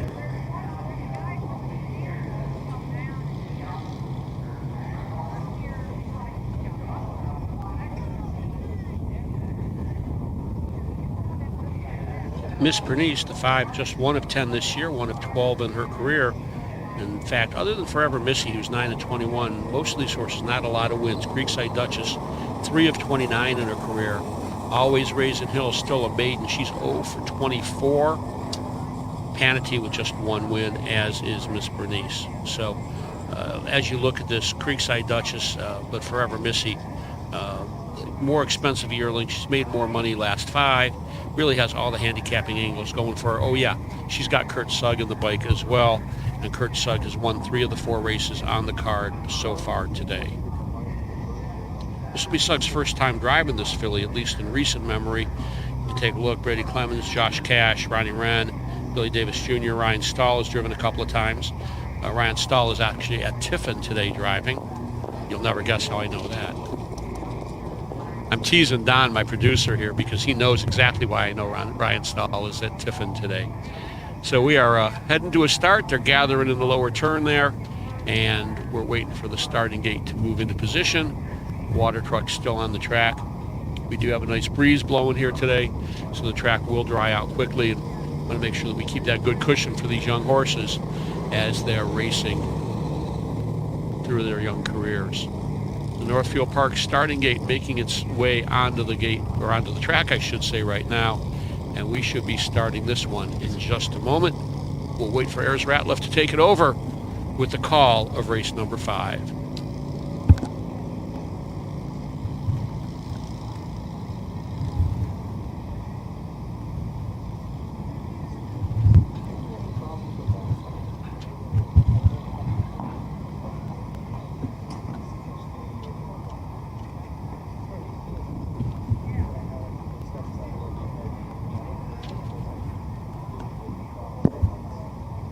Starter has the horses for the 5th race. 3-year-old Filly Pacers. In behind the gate is rolling.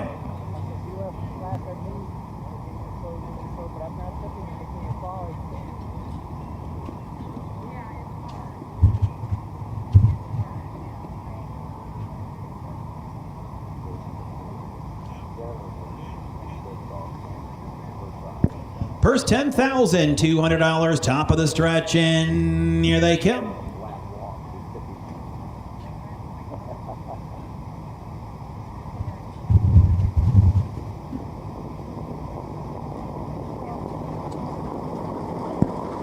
They're off into pacing. Forever Missy goes out looking for the lead. Right there in second, Creekside Duchess as they travel on through the turn. Panatee is third. Miss Bernice in fourth, and Always Raisin Hill is the trailer. As they straighten away and pace into the back stretch, out with the lead, Forever Missy. In second, Creekside Duchess. Then we have Panatee in third. Miss Bernice is there in fourth, and the trailer, Always Raisin Hill. as they move on by the opening quarter, and it is Kurt Sugg and Forever Missy with the lead. Creekside Duchess and Lake is right there in second. The opening fraction, 29-4. Panatee is in third. Miss Bernice there fourth, with Always Raisin Hill. They're still in single file as they drive down here to the half. And Forever Missy is on top in second. Creekside Duchess. Panatee is third. Miss Bernice now tips and goes for Wyatt in fourth. The trailer Always Raisin Hill. Pacing here by the half, and Forever Missy is still the one on top, 1 minute 4/5. Creekside Duchess is their second, moving up on the outside. Miss Bernice is cranking them up as they straighten away to the backstretch, and Miss Bernice up to confront Forever Missy. Right there in third, Creekside Duchess. Then to the outside is Always Raisin Hill. The trailer is Panatee as they continue to 3/4. And the leader, Forever Missy. Creekside Duchess right there in second. Pacing by 3/4, 1:31-3. At the rail is Panatee in third. Then we have Miss Bernice and Always Raisin Hill coming to the top of the stretch. Forever Missy. Creekside Duchess now pops to the outside. Forever Missy. Creekside Duchess is trying to get there. It's Forever Missy. Creekside Duchess tries but is out of time. Forever Missy to win. Creekside Duchess in for second, and Panatee gets third.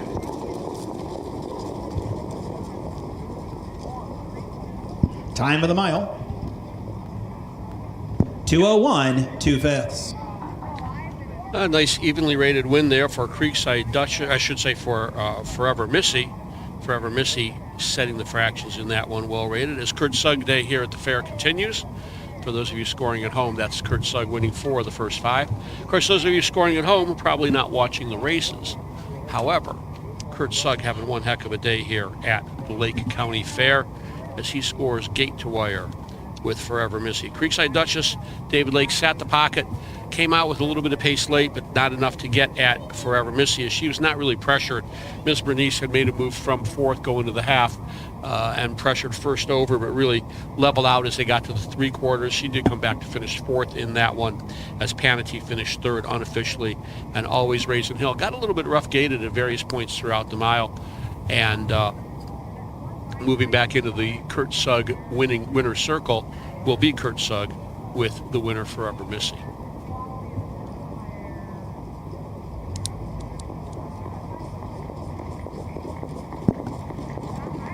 Coming back in front of the stands after winning the 5th race, it's the 2, Forever Missy.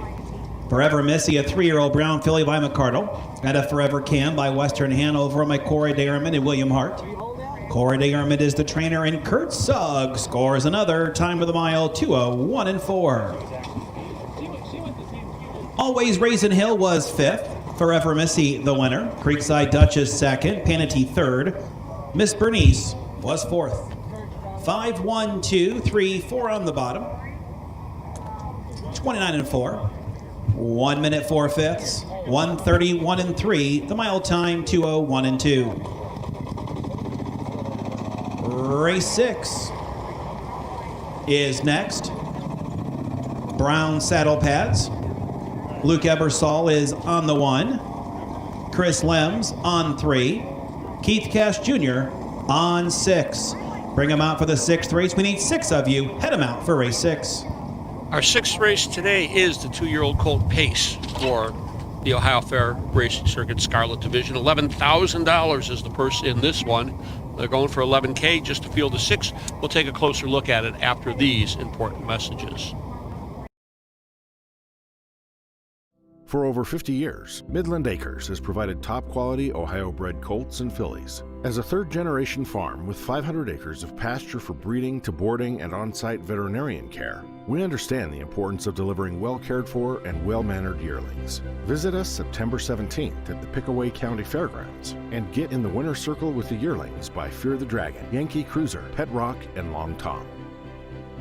Midland Acres, doing our best to bring you the best.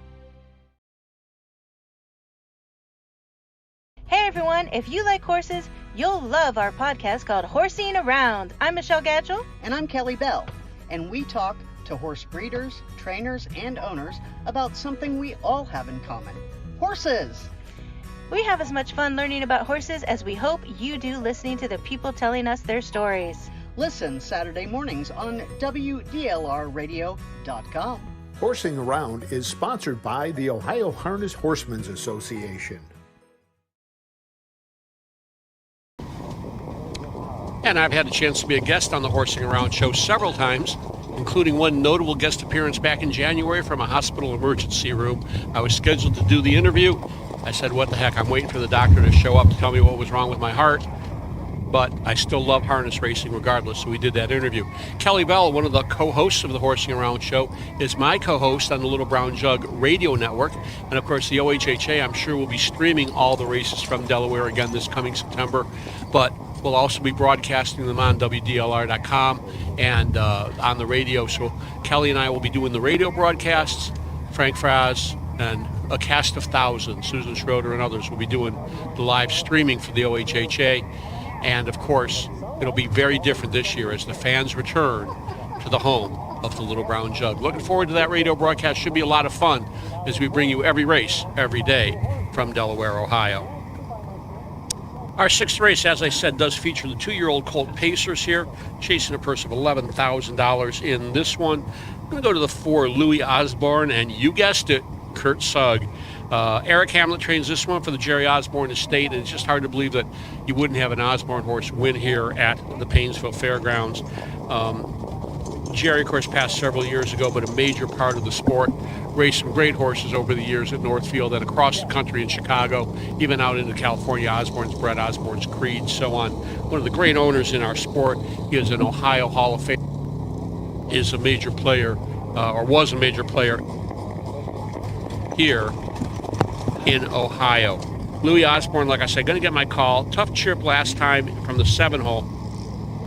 Solid in the Buckeye Stallion Series, 2 starts back, where he sat the pocket, paced a good mile, 56 and a piece. I think he'll get the win against these as he would get his first career win in 3, now 4 starts. For second to 5, Greater Than Aces, Ryan Deaton for Dean San Antonio. This horse has shown good work in a couple of starts, but has been a little bit inconsistent. Good news for this, and we're having a little bit of technical difficulties here, folks, so bear with us. Good news for this one is he does get a short field after facing some larger fields previously, and I think that's going to make him a factor. For third, the 1, Point Place. This horse was a winner at Bucyrus in just his second lifetime start. Went gate to wire at Bucyrus in 159 and a piece, despite being interfered with leaving the switch. Chris Page did the piloting in that one. Today we'll have Luke Ebersol doing the driving. The other driver changes here in case you missed them. The 3, Tricks Rock, the Pet Rock colt for Jeff Conger and Knox Services. They've got some good ones, Knox Services do, but Chris Lems will drive the 3, Tricks Rock in this one, and the 6, Guns Blaze and Make It Josh Cash. Keith Cash Jr. driving for Don Lark Jr. of lovely Hermitage, Pennsylvania, right over the border on I-80 from the Youngstown Metroplex. Guns Blazing actually has done a little bit of work, made a break last time, just hasn't been able to quite sustain that work. I think this one's going to be pretty good. And the horses are on the track. We're going to turn it over to Ayers for the post parade.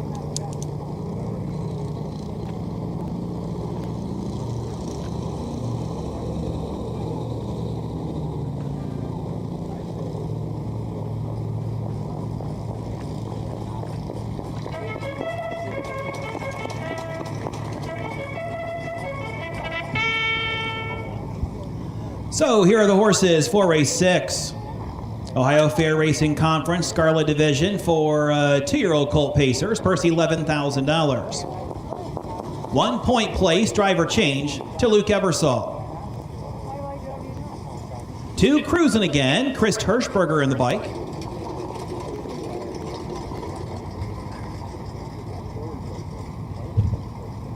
3 is Tricks Rock, driver change to Chris Lowndes.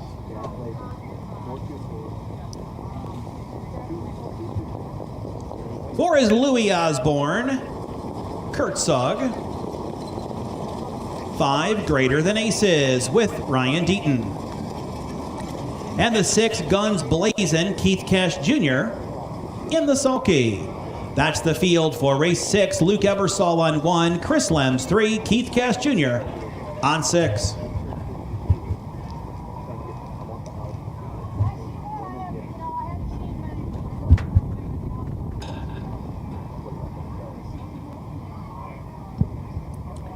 Just a reminder, they're on the backside after race 7. They'll be on the track warming up the Amish horses. You are more than welcome to warm up as well, but they will be having the Amish warm up after race 7.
Hello everybody, your producer Don Holden here. We are not having any technical difficulties at the moment. I just wanted to let everyone know, it's a couple blips or a little bit earlier on our broadcaster's transmitter, but the reason you're not hearing him is because I turned around and he was gone. He seems to have excused himself, but everything is fine. We are headed to the gate here, and so I'm sure he'll be back by the time this race is over, but for now we'll turn it over to Ayers.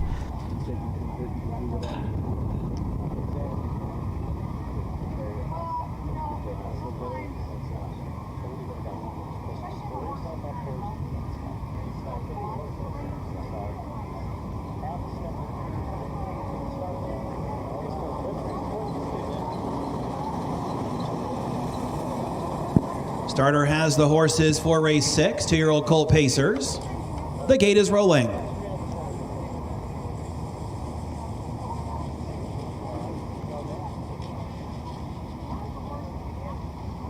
Purse of $11,000, top of the stretch, and here they come.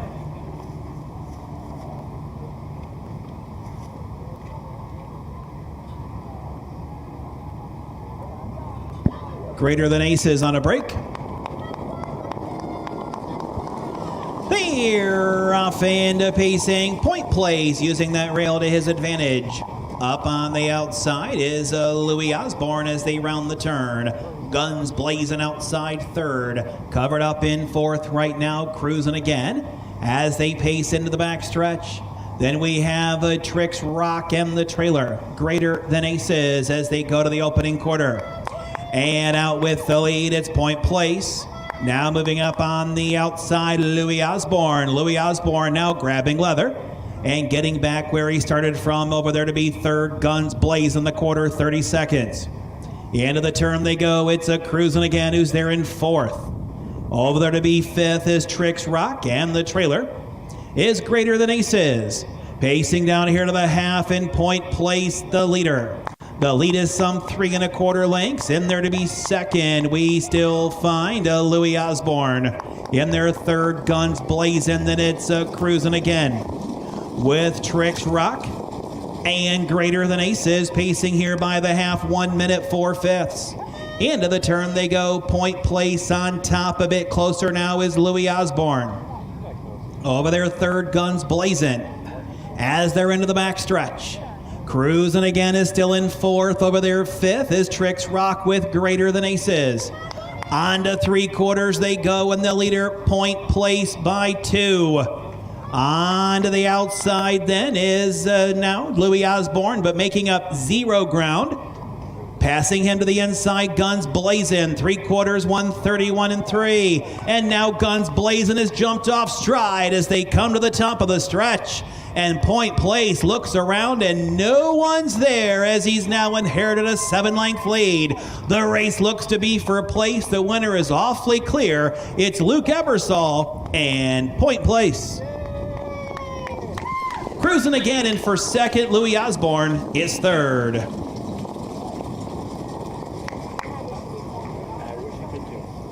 .202, 1/5.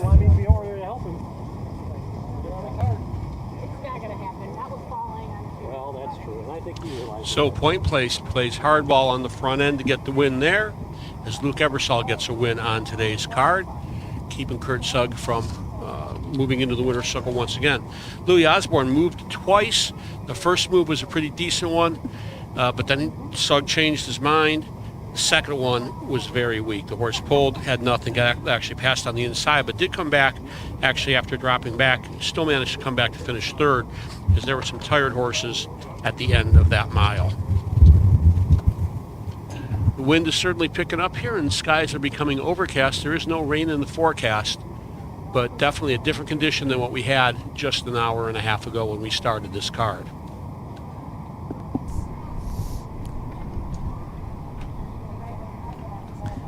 I also checked the forecast and there was no rain, and I sure hope I can bet on that, because I decided to take a gamble and not bring our canopy today. So none of this equipment is waterproof, and there is, as you can see, no roof on this grandstand. So we may be scrambling for cover if Betsy Kling is wrong, folks. Now, for those of you watching worldwide, Betsy Kling is the preeminent weather person here on Cleveland News. She reports for the NBC affiliate here, Channel 3. And we'll be billing them for that spot. So, dear WKYC, we mentioned you on the air. Send money. Luke Ebersol and Point Place making their way to the winner's circle for trainer Marty Wollum. My former catch driver, Marty Wollum, he drove for me at Raceway Park many, many times. The late lamented Raceway Park in Toledo. Best track kitchen in the country.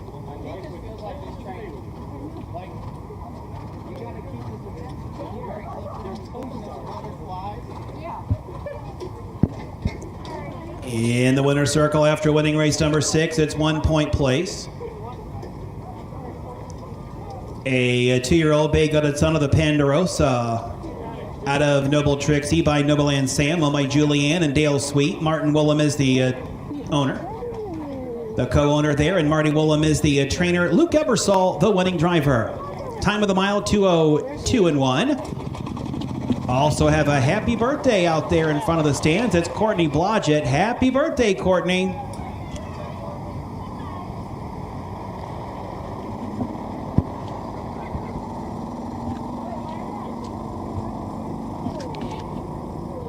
And we'll have a top down for you here on the 6th in just a minute. 7th race up next.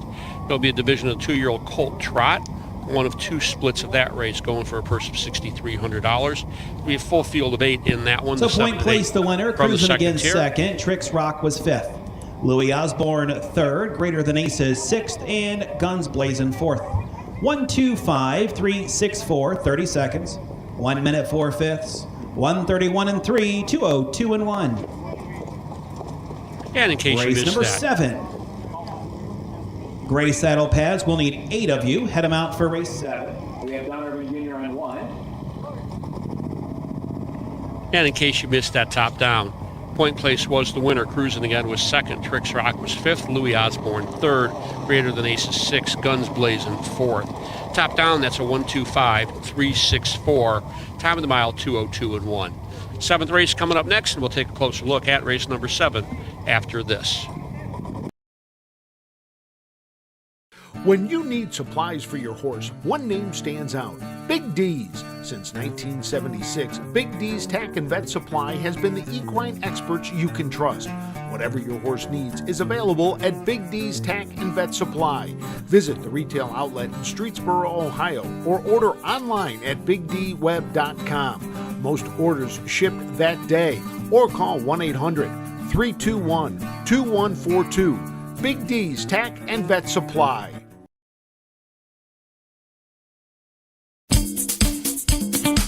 Selling your horse? Sell for free. No fees, no commissions. The only free auction site in the industry. There's no problem selling your horse at harnesshorseauction.com.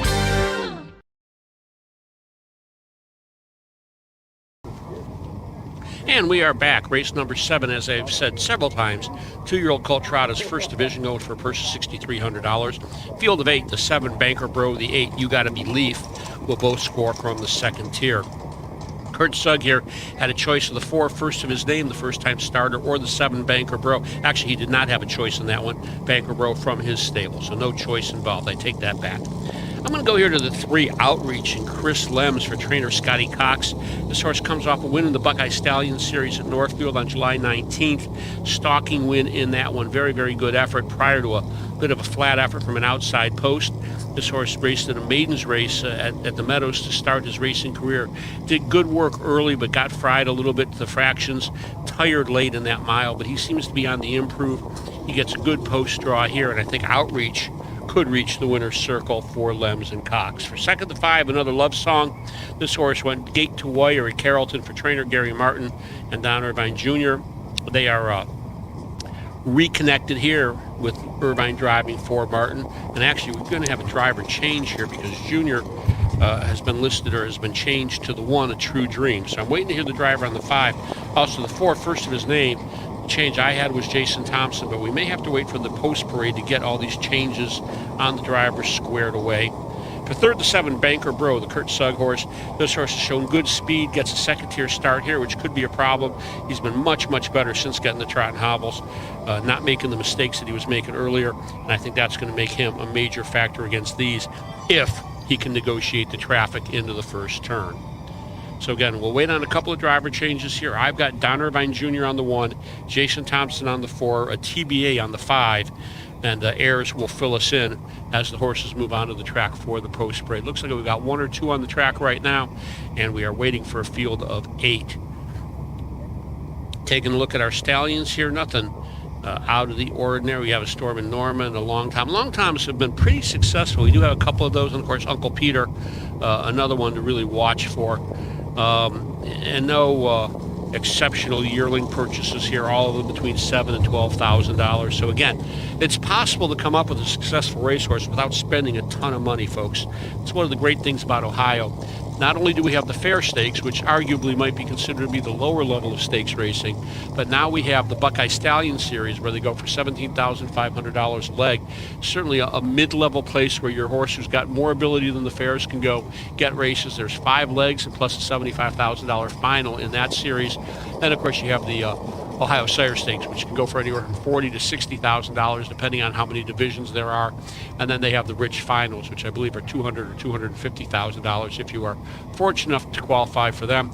Of course, if you've got a pacer and he's not down by the seaside, you're probably not going to qualify for the finals in the Sire Stakes because he in his first crop has just been absolutely dominant in the state of Ohio. Not seeing a whole lot of seasides at the county fairs, but they are racing in the Stallion Series and the Ohio Sire Stakes, and they are winning a lot of the races. Jason Thompson on 5. Again, Donovan Jr. on 1. All right, if you didn't hear that, Matthew Burkhalter will drive the 4 first of his name. Matthew Burkhalter on the 4, Jason Thompson, move him from the 4 to the 5, Another Love Song. Sounds like it should be a Marshall Tucker song. Waiting for the horses to gather so we can get a post parade. We've got most of them on the racetrack right now. We've got gray saddle pads here for the 7th. Don Irvine Jr. and A True Dream just went by. Here comes Kurt Sugg with Banker Bro. Jason Thompson with Another Love Song, the Gary Martin trainee. Nice upright horse. I like the way she goes.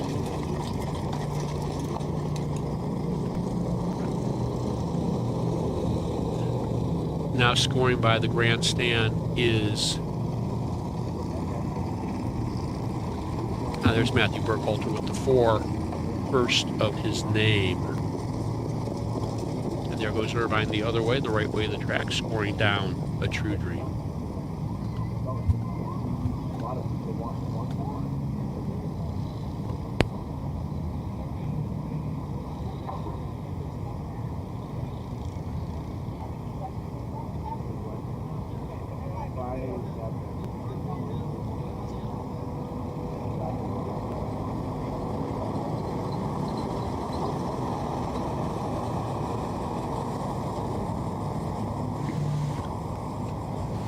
All right, still waiting for the rest of the field here on the 7th race.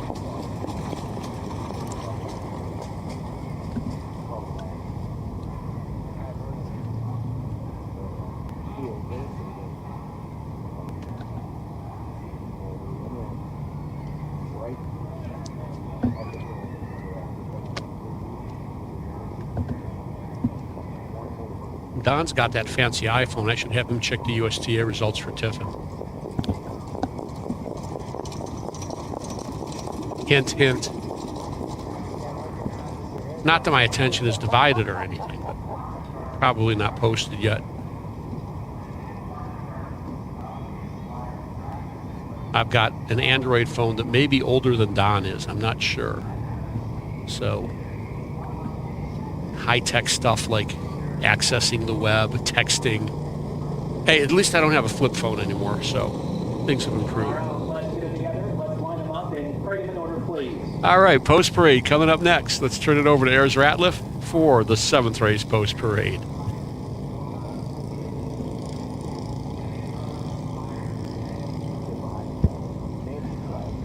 Fifth. Okay. Here are the horses for race 7. 2-year-old Colt Trot for $6,300. One is A True Dream, driver change, Don Irvin Jr. 2 is Floyd of Rosedale, Charlie Myra Cup. 3 is Outreach and Chris Lowndes. 4 is First of His Name, make the driver Matthew Burkhalter. 5, Another Long Song, that driver changed to Jason Thompson. 6, Secret Storm, Chris Presley. 7, Banker Bro with Kurt Sugg. And the 8, You Gotta Be Leaf, Luke Ebersol in the sulky. That's the field for race 7. Don Irvin Jr. on 1. Matthew Burkhalter 4. Jason Thompson on 5. And the 8-horse here, You Gotta Believe. We mentioned the stable CA earlier. This is one of the stable horses, the stable You Gotta Believe, based in Guelph, Ontario. Anthony McDonald, their Ohio trainer, Jason McGinnis. Anthony not here today, so they're calling on Luke Ebersol to drive. But this barn has done a great job. They're actually going to have a Hamiltonian starter, which with one of their factional horses, which is pretty remarkable. So again, you can get involved at any level you choose to, and if you don't have a lot of money, this is to get involved. You get a small percentage of the ownership, but 100% of the excitement, and that is pretty cool. First of His Name, for those of you who have programs, you'll notice no charted lines. One of the things about a county fair as opposed to a pure mutual race or pure mutual track, you do not have to show a qualifier to race at the fairs. We've had horses show up in overnight races at the fairs coming off 2- and 3-year layoffs without showing current qualifying lines and so on. That is one of the differences in the rules of racing at the county fair. So First of His Name, making his debut for trainer Miles Wallum. This horse may be really, really good. He may just still be learning. They may be using this as a qualifier, kind of a paid qualifier, hoping he picks up a check. We'll have to wait and see, but watch him carefully because you could get a good indication of where he'll be for his next start, which could be a wagering start. The sun is coming back out, and things are heating up here at Paynesville as we head to the 7th race. Horses are gathering in the lower turn. The starter will be calling them to the gate shortly.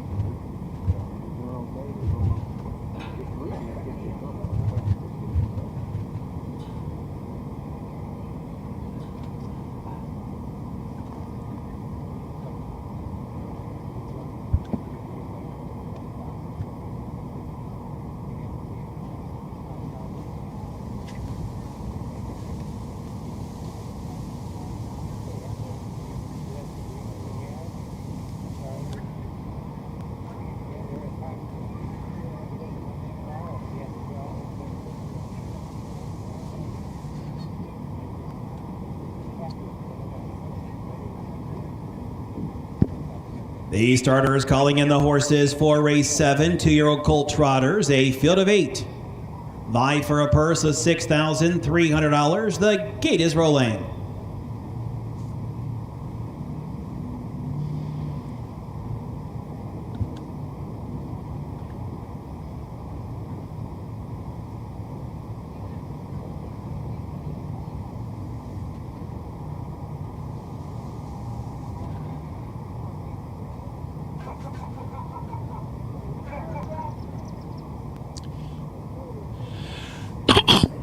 Top of the stretch, and here they come.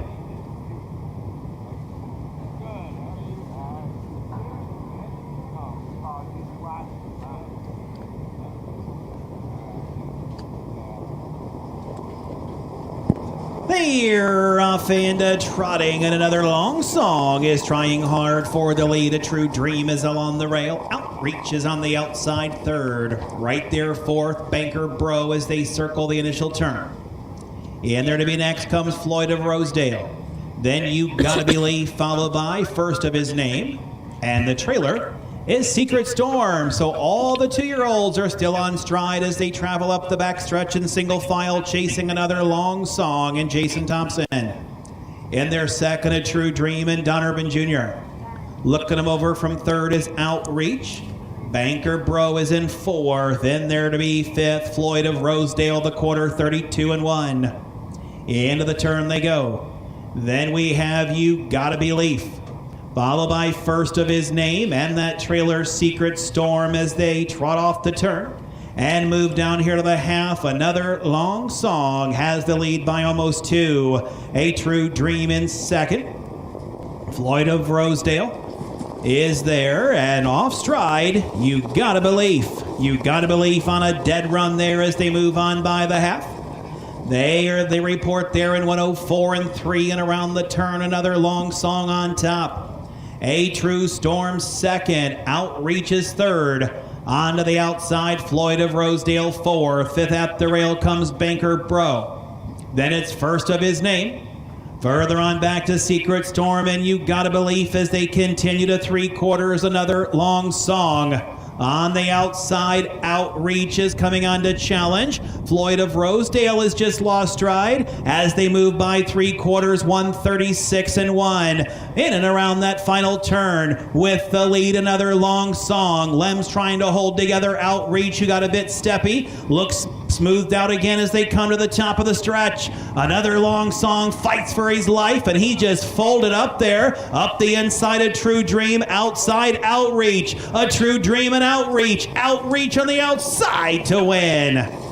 A True Dream second, another long song off stride in third.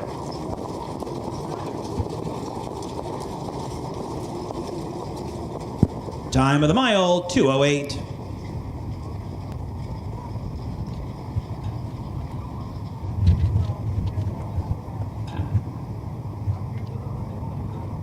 And we will have an inquiry here in the 7th to determine if the third place finisher, another long song, was lapped on break. He was off stride under the wire. I don't think there's much question that he was. I think he'll be fine, but they will have to take a quick look at it. They may not post it. They may not announce it.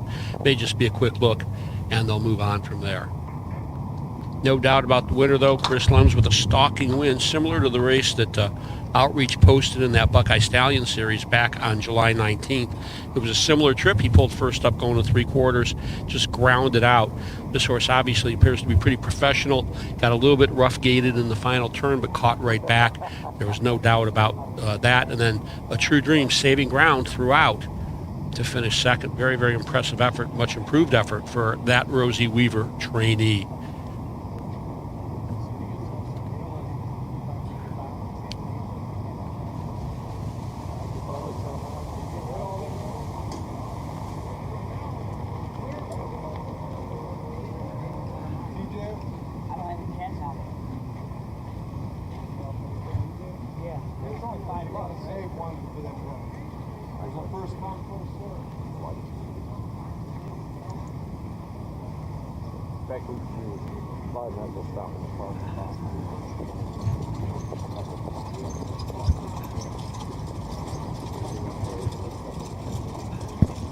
Inquiry here on the 5 Another Long Song, looking at possible violation of the braking rule.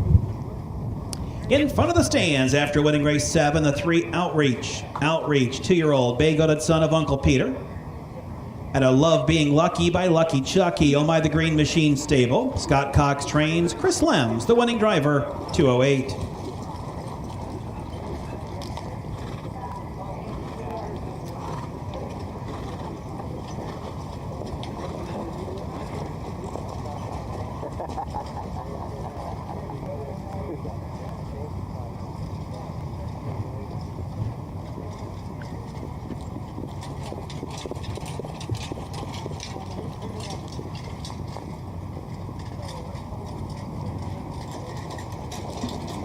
And as you look out on the track now while we're waiting for the official order of finish, you see the Amish race horses warming up there in the black bikes. You'll see their drivers not wearing colors right now, but those are the Amish race horses. Excuse me. They will race after the stakes races and before our 3 Signature Series races. So after race 10, prior to race number 11, we'll have the Amish race.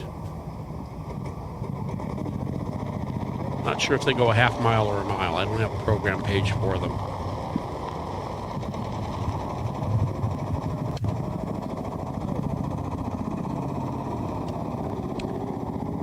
Don, should we go to break while we're waiting for the inquiry? We're going to go ahead and go to break. We'll come back to you with a complete and official order of finish of race number 7, as well as a look at race number 8.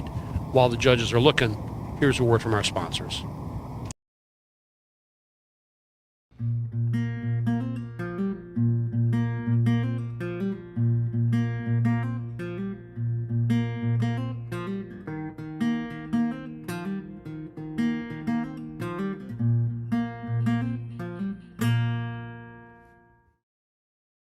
The first official Lake County Fair was held over 170 years ago, but its roots trace back even further. Residents participated in local agricultural gatherings long before the county was established. Although the smallest county in the state, Lake County is big in its agricultural tradition. The Ag Society was formed in 1840, and the fair began just a decade later. Lake County was home to the gentleman farmers, so the early county fairs held not only pulling contests and exhibited livestock, but displayed homemade horseshoes, tan hides, and perfumes. After a short hiatus, the Lake County Agricultural Society reestablished the fair in 1912 and witnessed massive growth. The new fair exhibited over $500,000 worth of cattle, hogs, sheep, and horses. Almost 30,000 people attended. Harness racing was the main attraction, but no pari-mutuel wagering was allowed until the turn of the century. They host one day of live-action harness racing.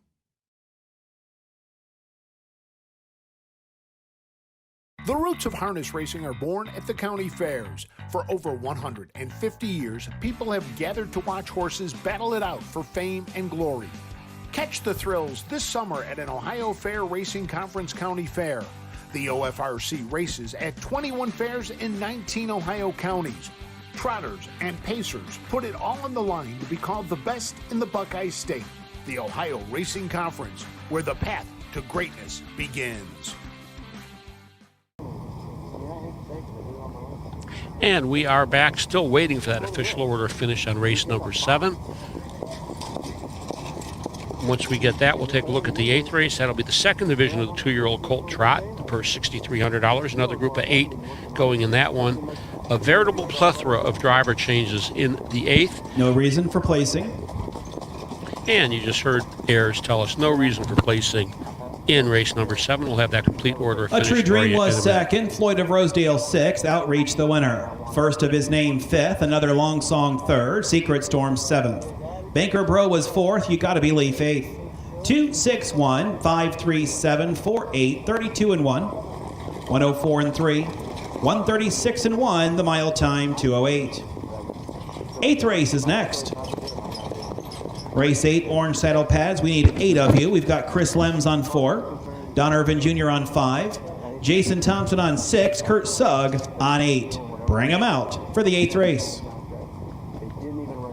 And there you heard all those driver changes. Chris Lems drives the 4 Phantom Tom. Don Irvine Jr. drives the 5 Creatine Deluxe.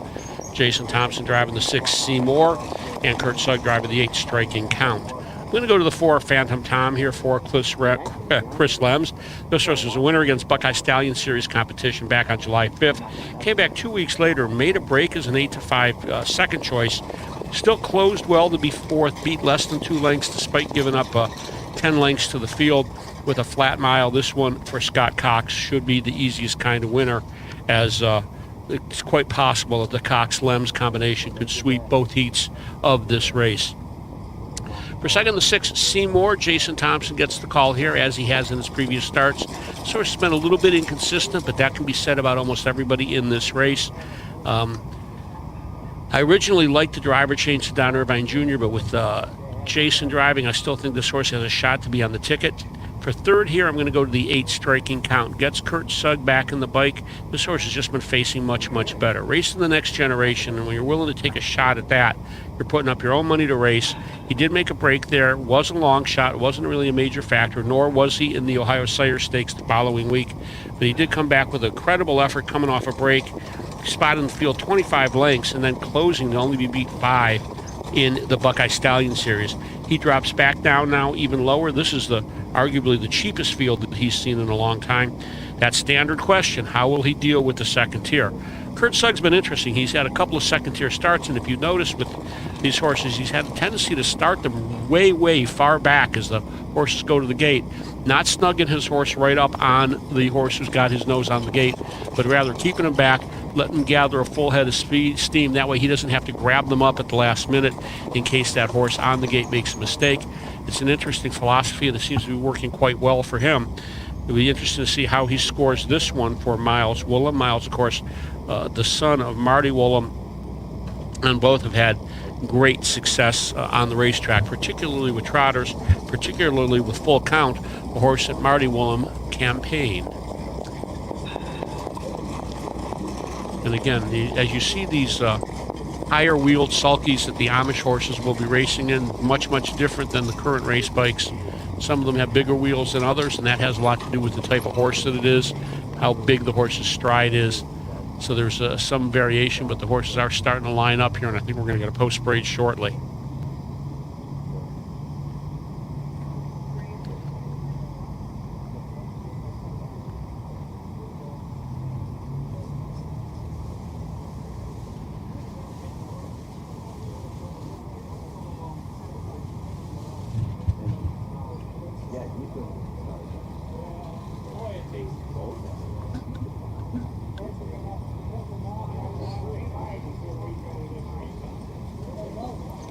At the 1, the 2.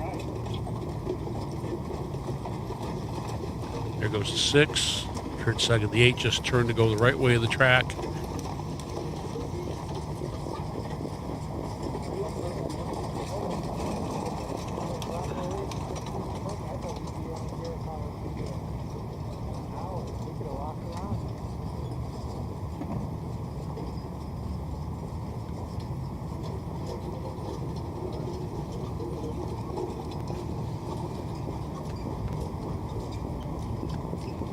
Let's get together, line them up, and parade in order, please.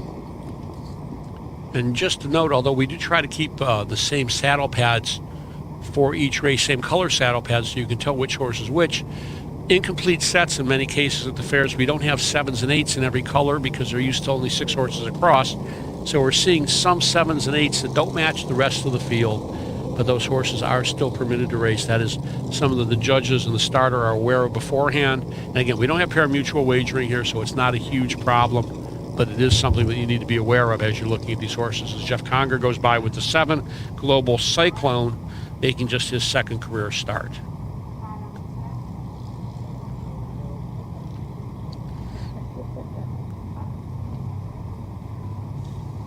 Too hot out here?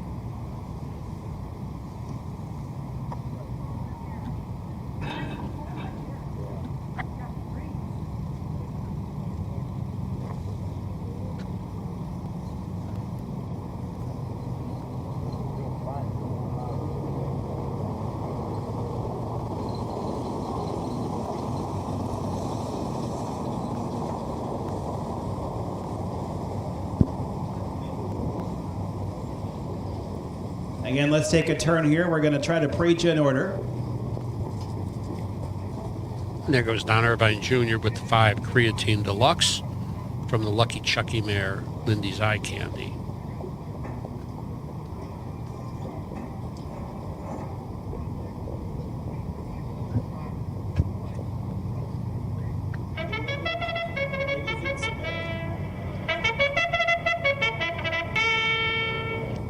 Here are the horses for the 8th race. 2-year-old Colt Trot per $6,300.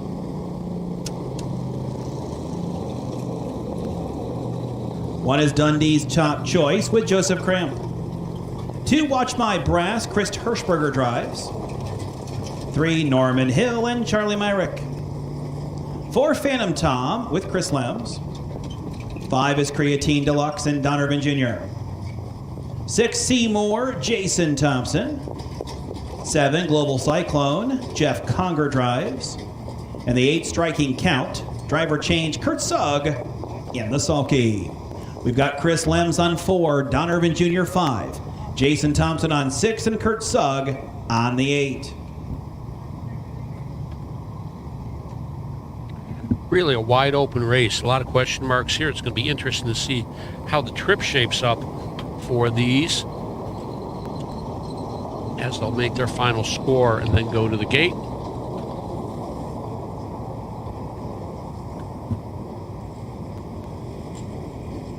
Sometimes the hint to see how quickly the horses score down in this final score. None of them really firing out. Chris Hirschberger's colt, who was a little bit quick in the post parade as well, seems to be going pretty quick. The rest seem pretty calm. The Conger Trotter seems well within himself, although maybe just a little bit off behind.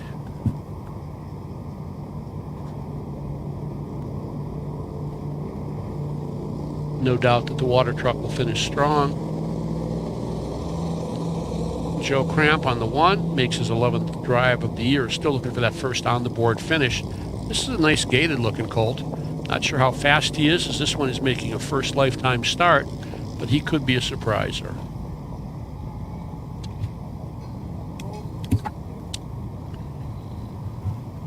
And they'll be going to the gate shortly. We're going to turn things over to Ayers, and we'll be back with you in a bit.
Starter has the horses for the 8th race. 2-year-old colt trotters behind the gate. The gate is rolling.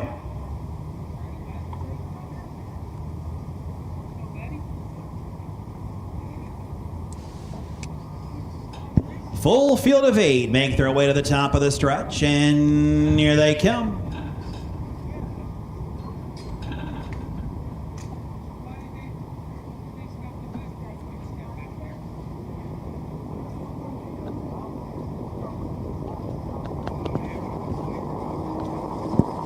They're off and trotting and trying for the lead. Creatine Deluxe losing stride. Seymour as they trot around the turn. Norman Hill is there in second.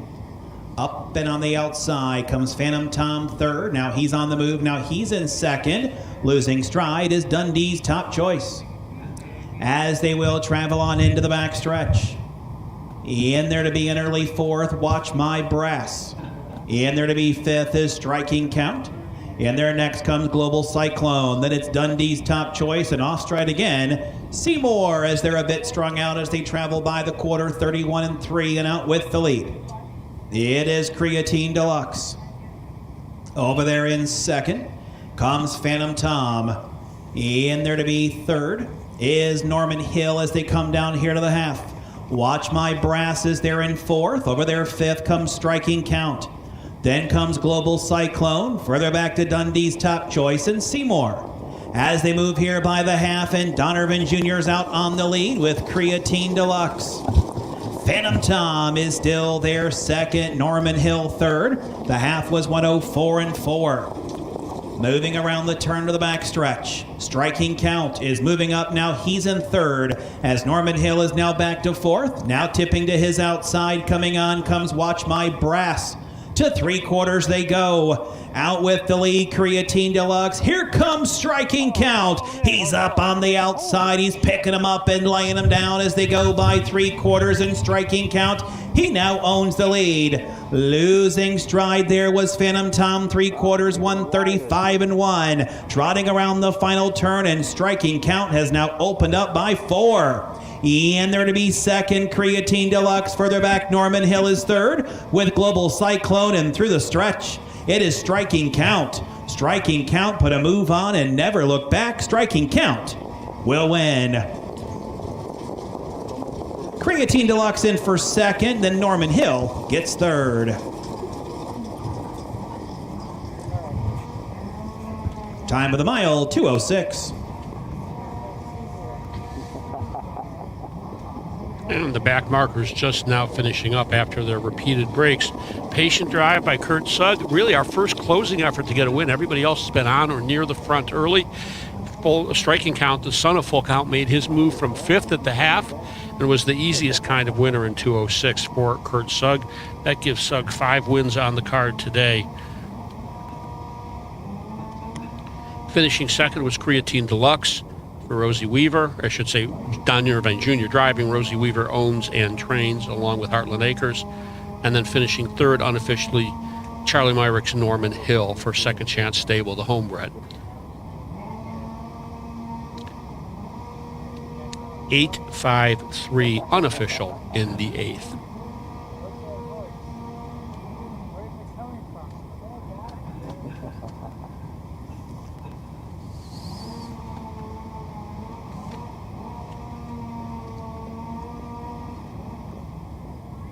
Maybe the Amish races, do they give them first?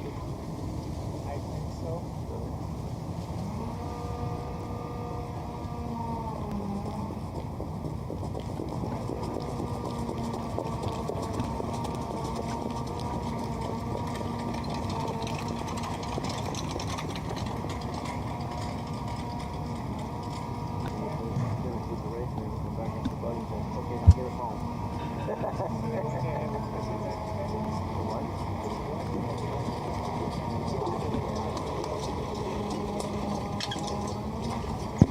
Back in front of the stands, winner of the 8th race, number 8, Striking Count. 2-year-old bay colt by Full Count out of Hooray Katie by Chip Chip Hooray. On by M. Woolham, R. Woolham, B. Troyer, M. Woolham. Miles Woolham is the trainer, and Kurt Sugg beating up on him here today. That's 5 wins for Kurt Sugg. Time of the mile, 2:06. Dundee's Top Choice was 7th. Watch My Brass 6th. Norman Hill 3rd. Phantom Tom 5th. Creatine Deluxe 2nd. Seymour 8th. Global Cyclone 4th. And Striking Count, the winner. 763 528 41 31 and 3 104 and 4 135 and 1. The mile time 206. Race 9 is next. White saddle pads. We need 7 of you. David Lake is on the 1. Chris Lems on 6. Bring them out for race 9. And tonight's 9th race is the 3-year-old Colt Pace, 1 division, $10,700 the purse. Field is 7, so the 7 Racing My Beamer will score from the 2nd tier. We'll take a closer race at number 9 after these messages. Cool Winds Farm in Lima, Ohio is a full-service standardbred breeding facility that specializes in stallion management. Cool Winds Farm stands the popular Dancing Yankee, whose first crop hit the ground this year and are great-looking individuals. Cool Winds is also standing Rockin' Amadeus, sire of world champion Ocean Rock. Be sure to inspect the Cool Winds yearlings at the Ohio Selected Jug Sale at Pickaway on September 17th. Athletes, they come in all shapes and sizes. They catch, they leap, they run. Some athletes even come with 4 legs and paws and hooves. When these beloved family members need care, remember the Ohio State Veterinary Medical Center. Ohio State experts wrote the book on exceptional animal care and know how to get our best friends back on their feet. The Ohio State Veterinary Medical Center. And we are back here at Painesville for County Fair Stakes racing. And then coming up, we've got Signature Series racing as well as the Amish race. This one, the 9th race, $10,700 is the purse. 3-year-old Colt Pacers here. The 1 Smooth Racer gets David Lake. The 6 Candy's Pet gets Chris Lems.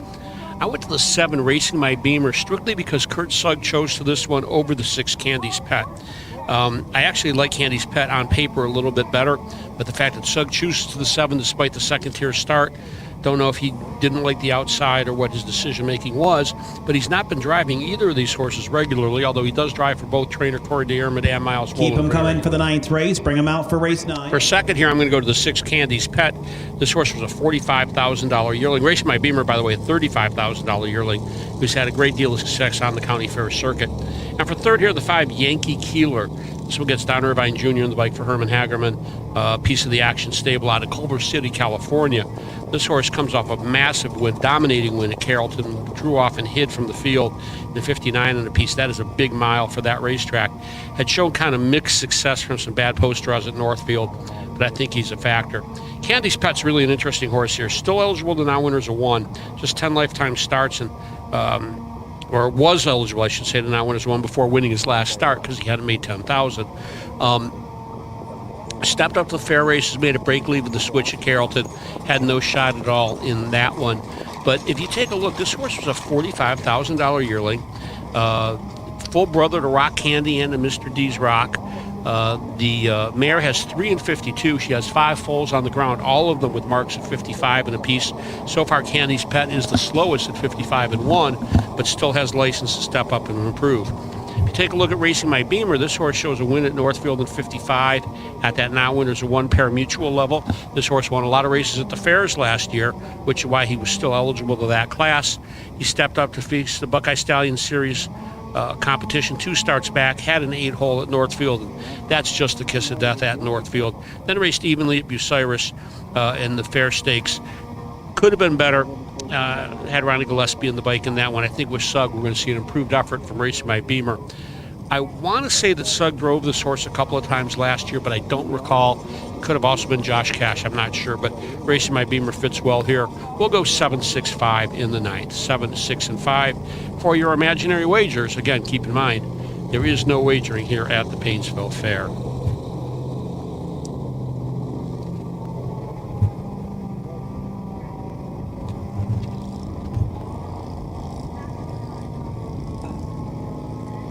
Got another homebred Sidley horse in this race today. Smile Today, trained by Mike Metters. He calls on Chris Presley to do the driving.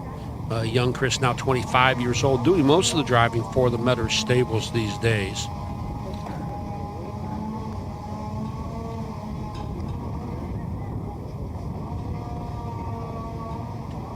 Another horse to watch might be the one Smooth Racer, third start Lasix. It's been a little bit better since getting the anti-bleeding medication. I skipped my Lasix today because I knew we would have limited restroom breaks. So I'll be taking that dose when I get home tonight. But nonetheless, Smooth Racer on Lasix, the anti-bleeding medication. Parked a quarter last time at Carrollton, a little bit of a rough trip, and he tired bad. That was the Yankee Keeler race, who was also in here tonight. Yankee Keeler in that race was basically 2-1, 5-2. Smooth Racer basically 4-1. So they both got a lot of play in that race. What's going to be interesting here is how David Lake gets along with this one, first time driving for trainer Calvin Buckholler. And when Calvin Holler's around, can Amy Holler be far behind? The answer, of course, is no.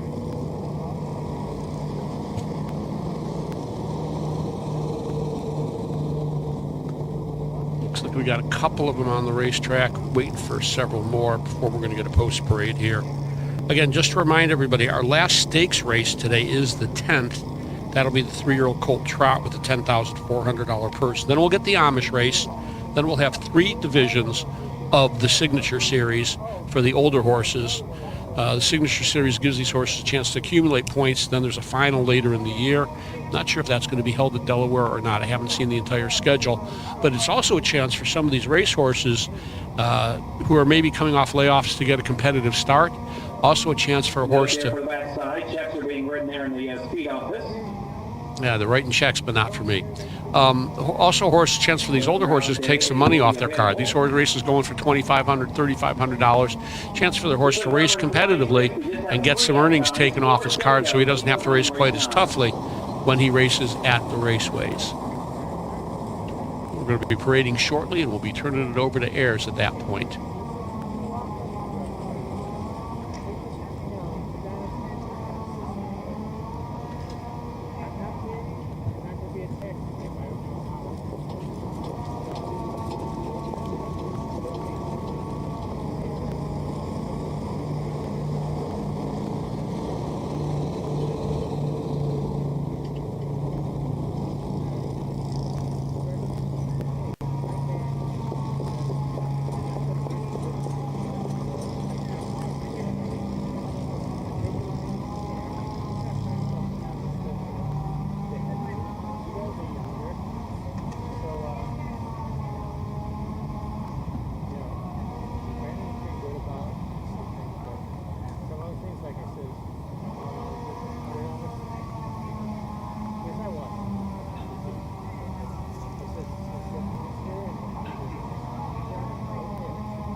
Let's get them together, line them up, and bring it over, please.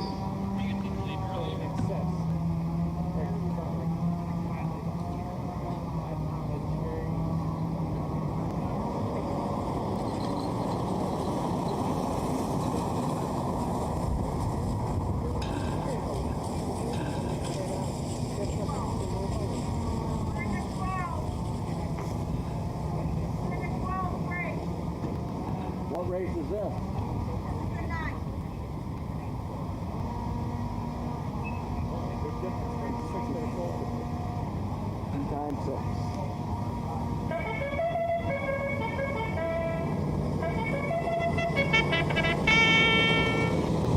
Here are the horses for race 9, 3-year-old Colt Pace.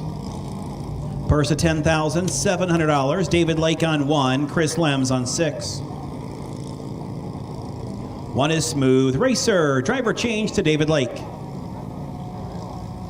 2 is Wiggle It Jim. Chris Hirschberger up. 3, Smile Today, and Chris Presley. 4 is Do Me One Yo Time with Keith Cash driving. 5, Yankee Keeler and Don Irvin Jr. 6, Candy's Pet. Driver change to Chris Lems. And the 7, Racing My Beamer, Kurt Sugg, is in the sulky. So David Lake on 1, Chris Lems on 6.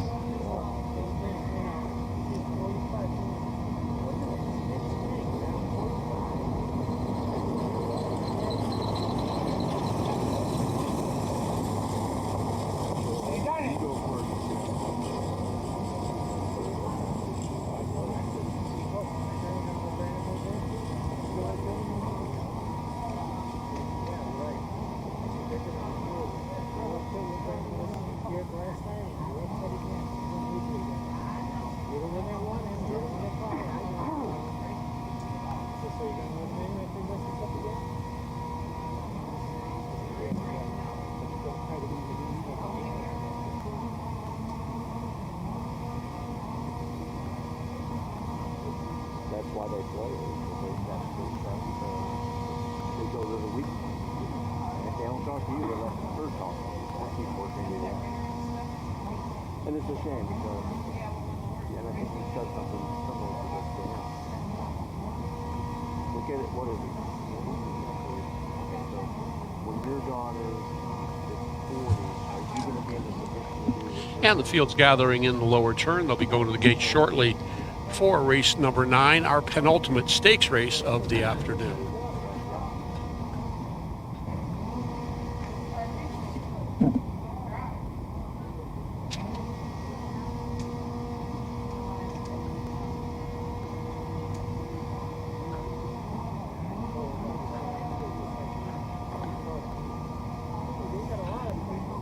Yankee Keeler a little bit late to the party there.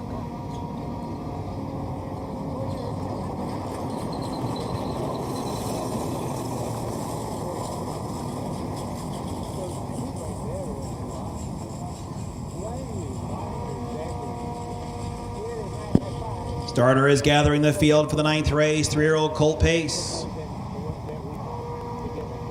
The gate is rolling.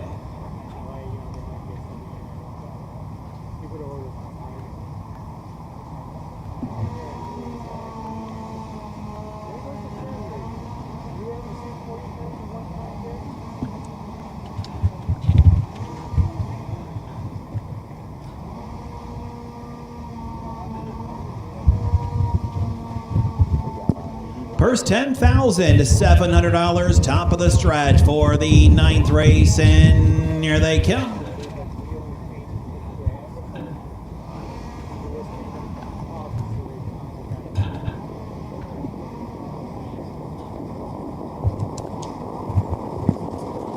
They're off and pacing. Yankee Keeler trying for the lead. Smooth Racer is there along the rail. Wiggle It Jim is third as they travel around the turn to the backstretch. And there to be next comes Smile Today. There to his inside, Racing My Beamer. Then we have Do Me One Yo Time and the early trailer, Candy's Pet. So they move on up the backstretch, and Yankee Keeler, off of a big win at Carrollton, leads them out there by almost 2 lengths. In there to be second, Smooth Racer by the opening quarter in 29-2. Wiggle It Jim is there in third, a gap of 3 to Racing My Beamer fourth. Off stride in fifth is Smile Today as they come down here in front of the stands, and it's Do Me One Yo Time. And the trailer, Candy's Pet, pacing here by the half. And the leader, Yankee Keeler and Donovan Jr. They call the shots up top in their second, Smooth Racer. Pacing on by the half. In 59 seconds into the turn they go. It's a Wiggle It Jim in third. Racing My Beamer is there in fourth. Further back fifth, Do Me One Yo Time. As they go into the backstretch, then it's a Candy's Pet. And Smile Today to 3/4 they go. And the leader, Yankee Keeler. Now trying to reel him in, Wiggle It Jim. Racing My Beamer is in third. Smooth Racer losing momentum in fourth. Moving into fifth is a Candy's Pet. 3/4, 1:29-1. Pacing to the top of the stretch. So out there with the lead, it's Yankee Keeler turning first by 3.5 lengths. Wiggle It Jim is there in second. Racing My Beamer is third. It is Yankee Keeler who's led at every call. Yankee Keeler will win. In for second, Wiggle It Jim. Racing My Beamer is third.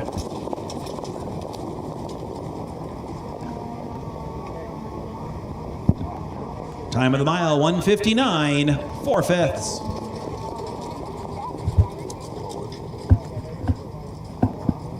And an impressive gate-to-wire effort for Yankee Keeler and Don Irvine Jr. in tonight's 9th race, today's 9th race. He fired that one out to the lead and was never really seriously challenged at all. Wiggle It Jim finishing second. Racing My Beamer, solid performance from the second tier. Had to negotiate some traffic trouble early for Kurt Sugg finishing third.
Back in front of the stands after winning race 9, it's 5, Yankee Keeler.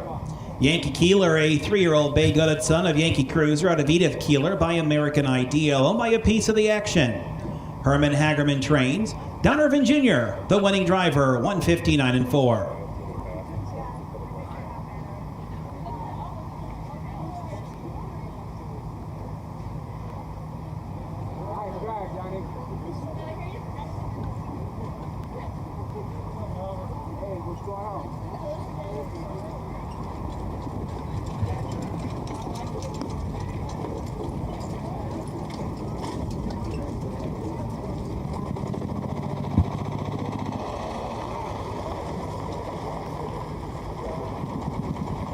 We'll see if we get the top down here for you in just a minute. 10th race is up next. 3-year-old Colt Trot, OFRC Scarlet Division. This one's just one dash for all the cash. Full field of 8 going after a purse of $10,400. The 2 Cliffs of Moher will get Don Irvine Jr. The 5 Admirals All-Star Jason Thompson. The 7 Phineas gets Chris Lems. We'll take a closer look at that one after we get our order of finish and we get our commercials in for this scheduled break.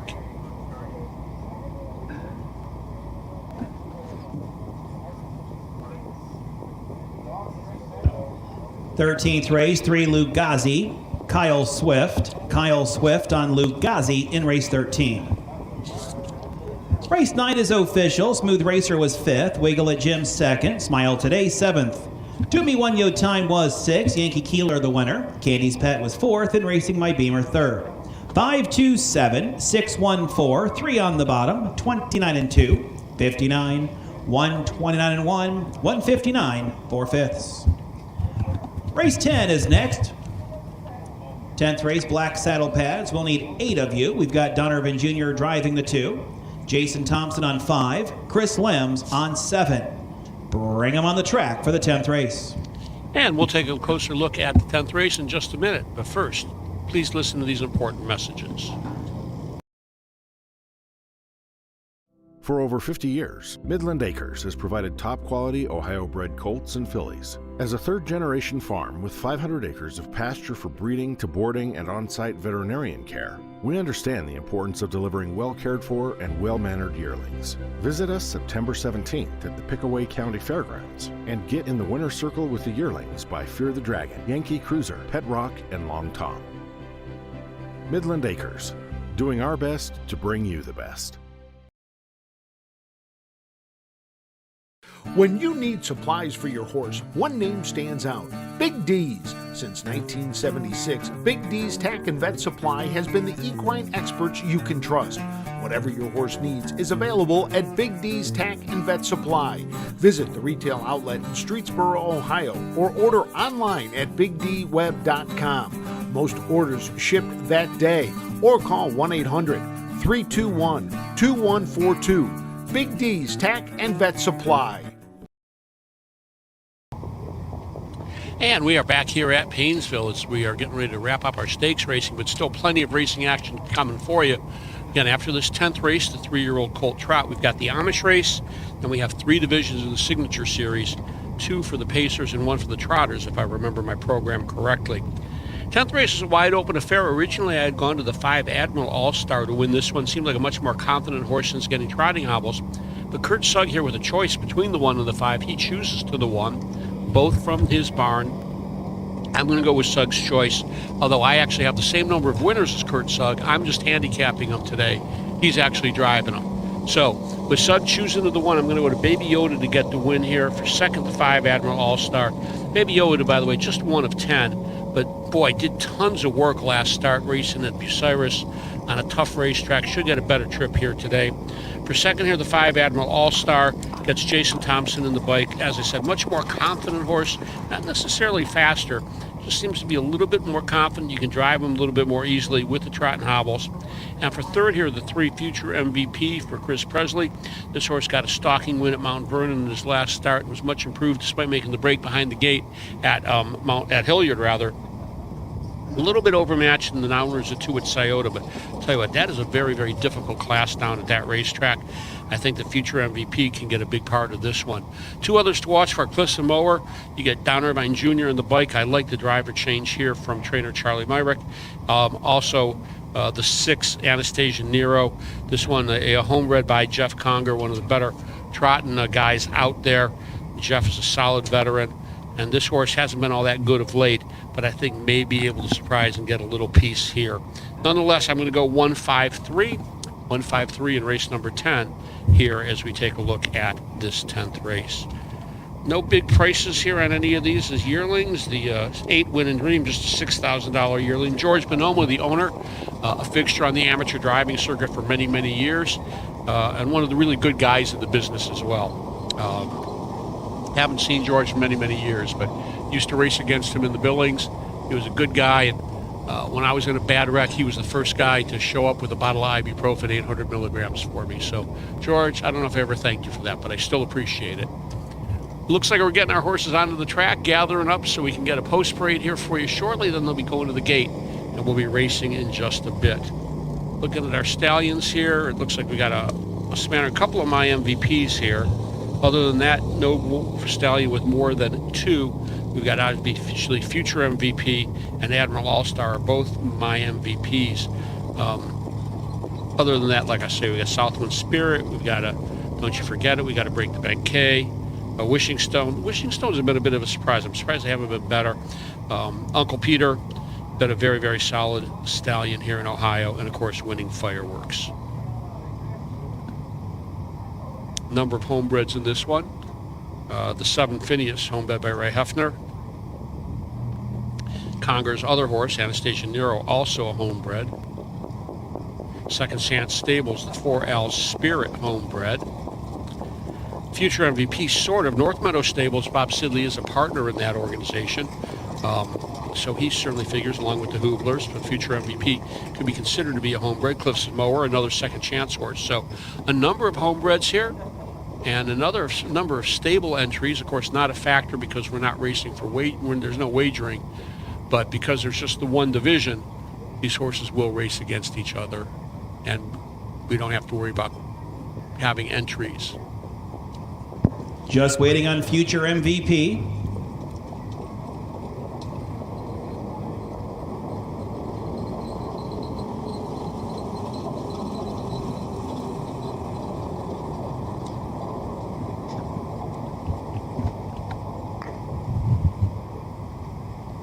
Announcing at the fairs can be difficult because you're kind of a ringmaster. You're not only calling the races, but you've got to let the folks on the backside know what's going on. Let them know when their horses are ready to race. You don't have that set post schedule like you do with the at the raceways where they're calling you into a paddock. There is no paddock here at the county fair, so you just never know exactly what to expect. The announcer has to keep that and stay on top of all of that, as well as the late driver changes, as well as calling the races and doing all of his other duties. And Harris Ratliff has turned into one of the best at juggling all those balls in the air at the same time. Of course, nobody will probably ever equal Roger Houston for doing that as far as keeping things going. And one thing you don't want to do when Roger is announcing races is parade out of order or be late coming out of the barns, or you will invoke his ire. He can't fine you, but you don't want to tick Roger off. All right, guys, let's get them together. Line them up and try to parade in order, please. Presley's just entered the racetrack.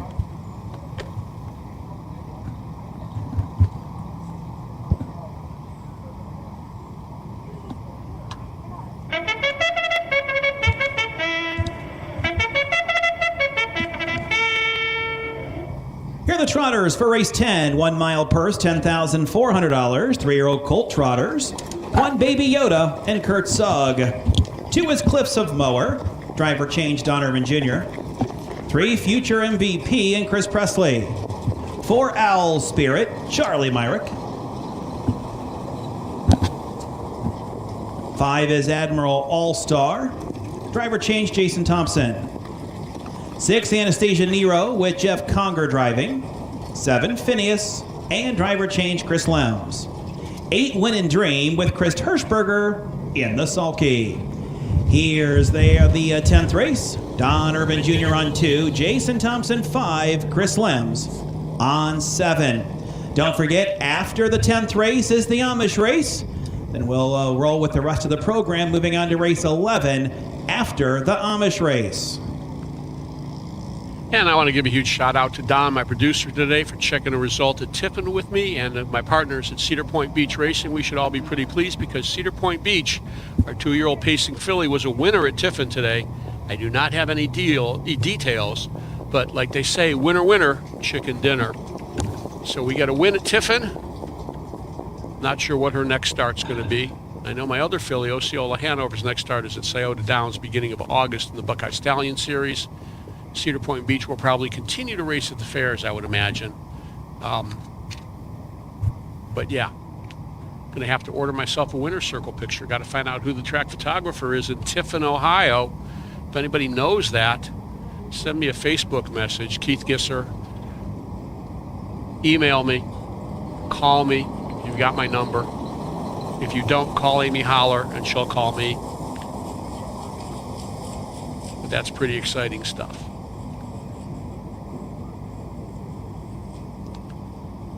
All right, horses are gathering in the lower turn.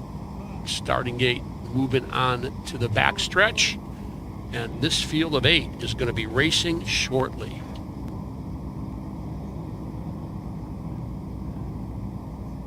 We should be able to move through these last few races of the card pretty quickly, as we're not going to have any more horses warming up, so we don't have to wait for them.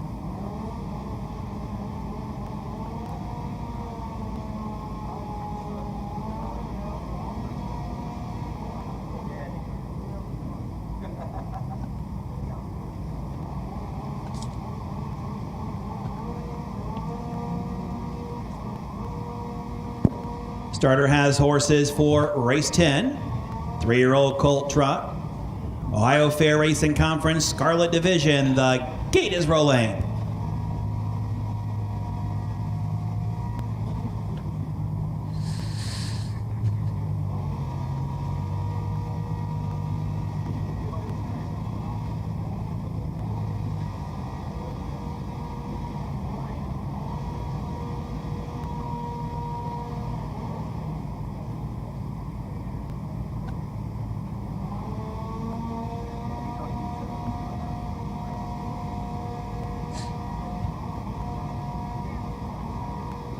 Purse $10,400, top of the stretch, and here they come.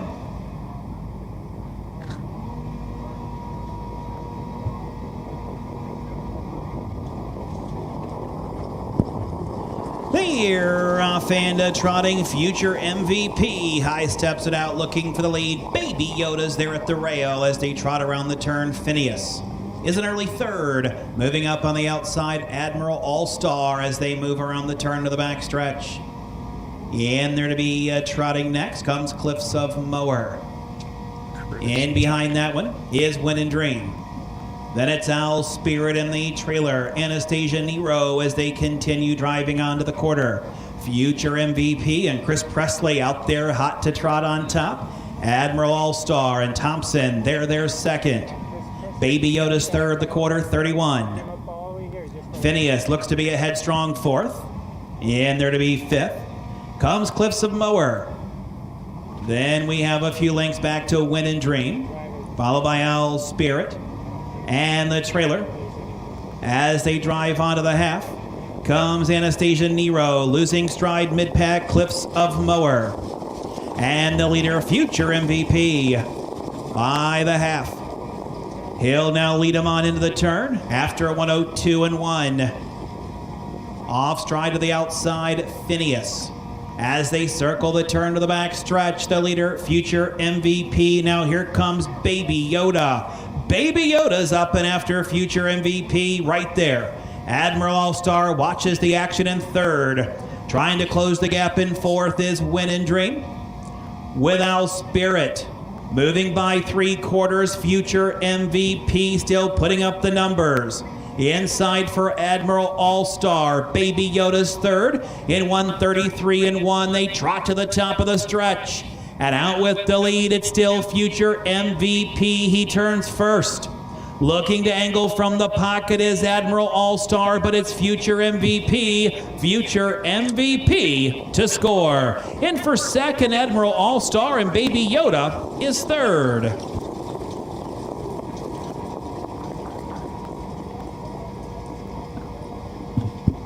Time of the mile, 2:03.1.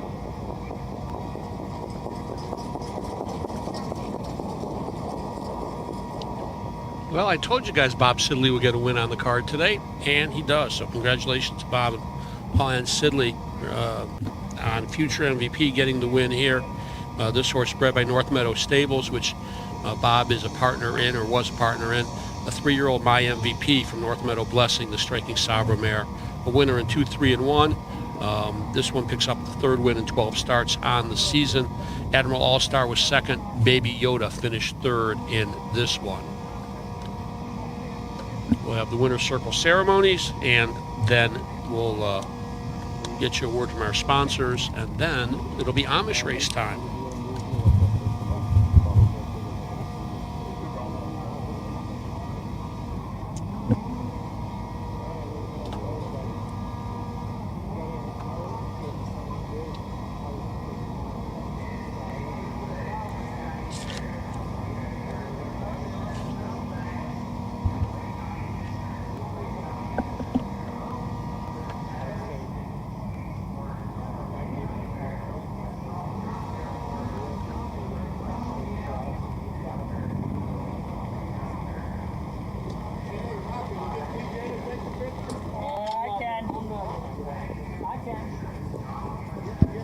Coming back in front of the stands after winning the 10th race, it's the 3 future MVP. 3-year-old bay-goated son of My MVP at a North Meadow Blessing by striking Sabra, owned by Robert Sidley. Trained by Mike Metters. Chris Presley, the winning driver. Time of the mile, 2:03.1.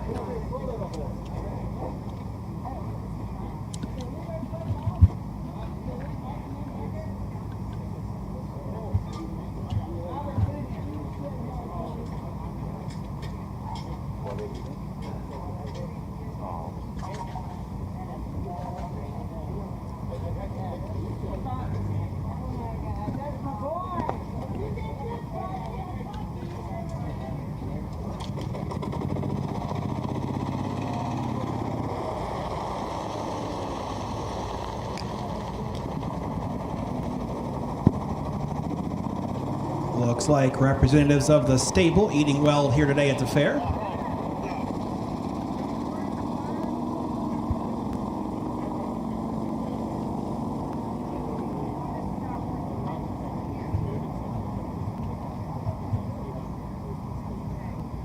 So Baby Yoda was third, Cliffs of Moher seventh, future MVP the winner. Al Spirit was sixth, Admiral All-Star second, Anesthesia Nero fifth, Phineas eighth, Win and Dream fourth.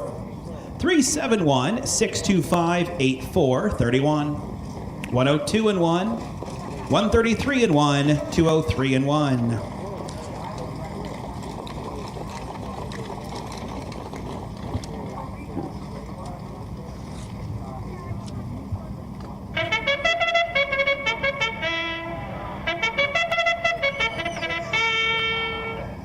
It's Amish time now here at the Lake County Fair. Parading onward here, 1 High as a Kite and Danny Miller. 2 I Got All Net, David Miller. 3 You're Late Again and Jason Byler. 4 is Per Rock Rock, Marlon Bontrager. 5 is Ollie Pop and James Byler. 6 Long Beach, Henry Miller and the Sulky. That's the field for the annual Lake County Fair Amish race, chasing a purse of $1,000 and a lot of bragging rights at church on Sunday. Well, we've got 3 Millers and 2 Bylers. I think you got a good chance by going to Bontrager for the long shot. I do not have a program page on this race, folks, so don't know anything about the horses. Don't know if they're going a mile or a half a mile.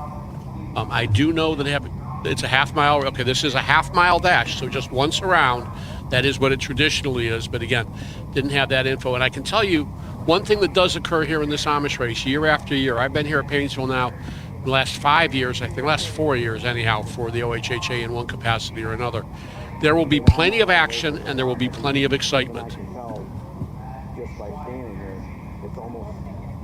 Most of these horses are former race horses, some of them possibly rehabbing, some of them retired. Again, no age limit or anything like that. So again, anything could happen. We'll just wait and see. One score and go right to the gate. They're finishing that score now. Gate pulling into position. And I'm sure Ayers is going to have some fun calling this one.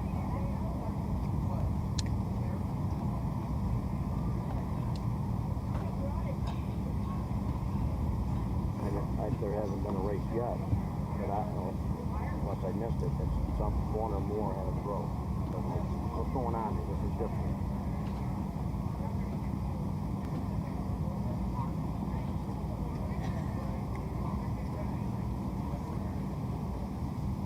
And it's taken them a while, like, several hundred feet to get the horse back in control.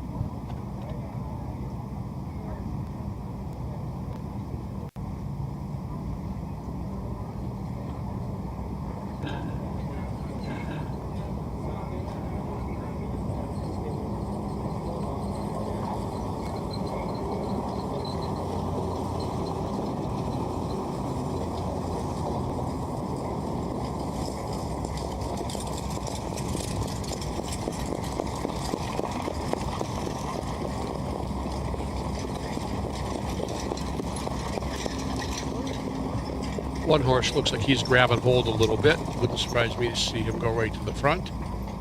And it looks like instead of turning, they're going to take a second score and go all the way around again. That last guy, he's got some long legs. His legs are almost off.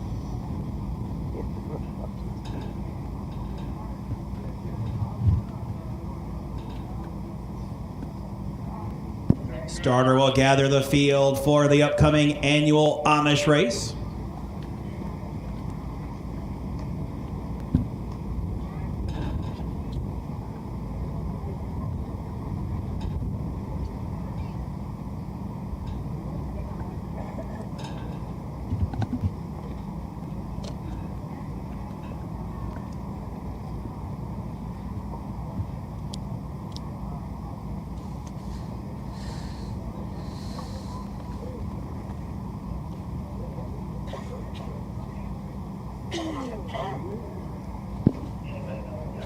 Amish race is one dash. It is one lap for the cash.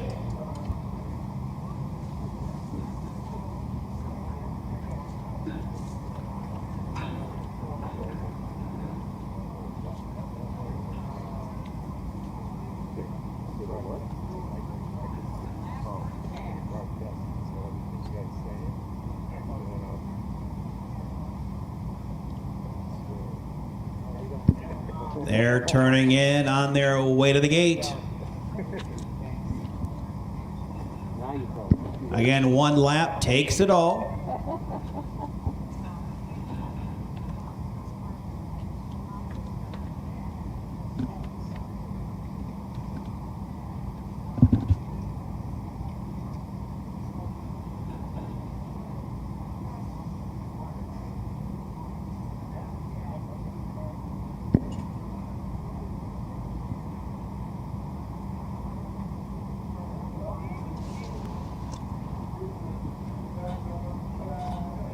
From the rail out, Danny Miller, David Miller, Jason Byler, Marlon Bontrager, James Byler, and Henry Miller.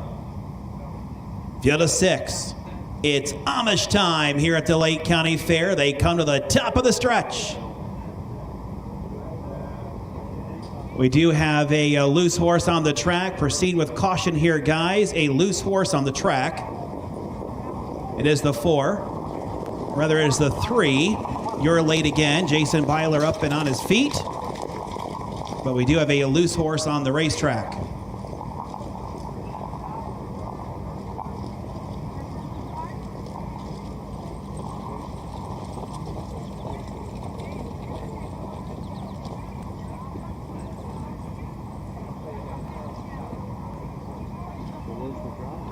He gets off.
That loose horse is in hand.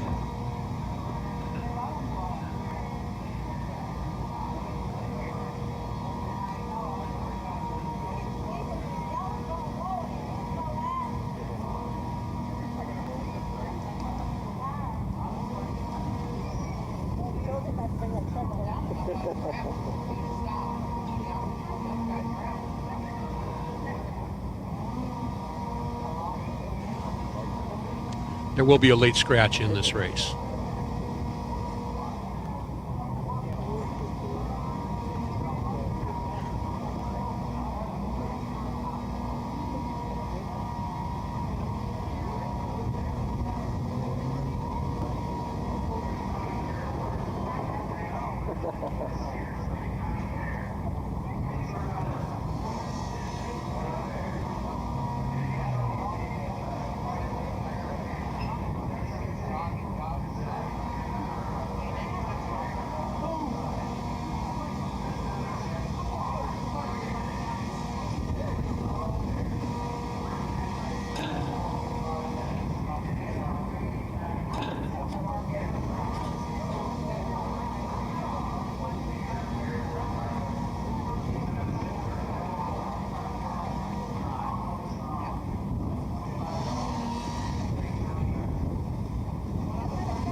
Saw you guys in TikTok.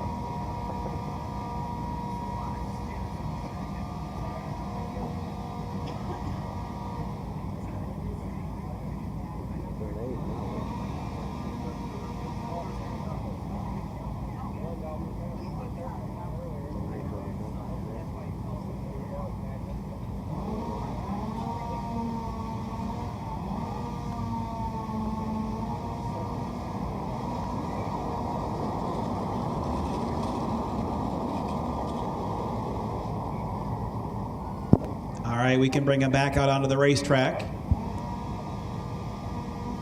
Okay, by order of the judges, the 3, you're late again is scratched. Scratch the 3, you're late again. We can bring the other 5 back out onto the racetrack.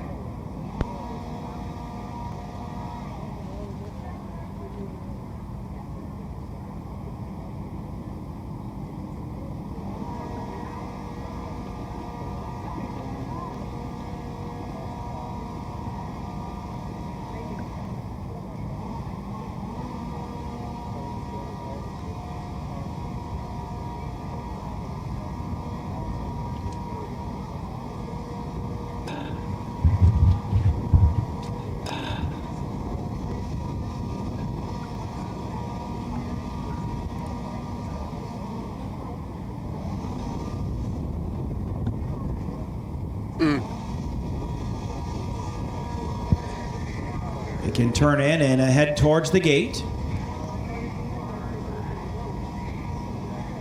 I'm going to go with a 1, 4, 6 trifecta here, folks. I have no idea who the horses are, but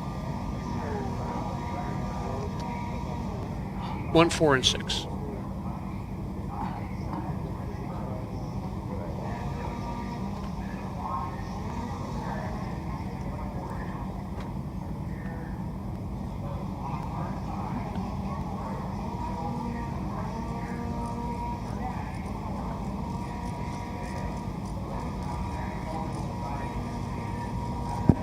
You'll go back and go straight towards the gate, guys.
Starters called him in. Starting gate is rolling.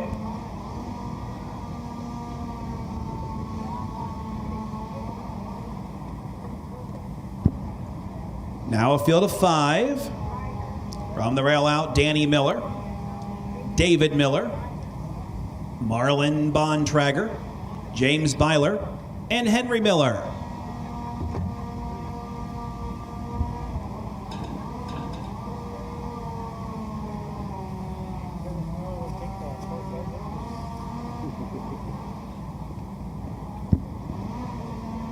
Lake County Fair annual Amish race, a purse $1,000 at the top of the stretch. Here they come. A 1 lap around, dash for the cash. They're off, and it is Per Rock. Rock is rolling off the gate looking for the lead. I got all nets there at the rail. Up on the outside, Long Beach. Then we have High as a Kite, the early trailer. Is Olipop as they move around the turn to the backstretch, and Per Rock has a short lead on the outside. I got all net as they drive to the opening fraction here. High as a Kite is their third. Long Beach is there in fourth, and the trailer Olipop. As they continue on by and out with the lead, Per Rock leads them by a length and a quarter, 29 2/5. In there to be second comes I got all net. Moving around the turn to the top of the stretch. And out with the lead, it's Per Rock. Further back in there to be a second is I got all net, but it's Per Rock who's just rocked him today. Marlon Bontrager, no excuse to be late to church this week. Per Rock to score. I got all net finishing second. High as a Kite is third.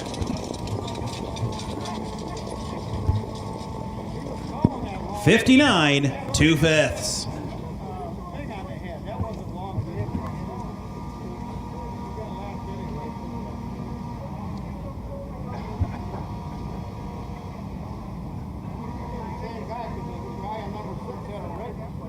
Yeah, it was different for them. All of them got sixes on, I think.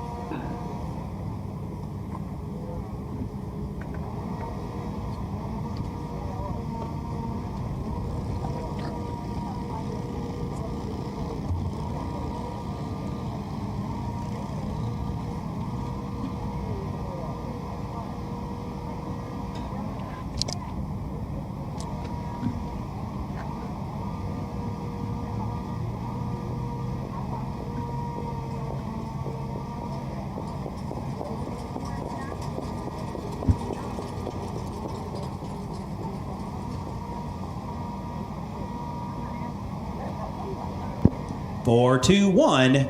It's official.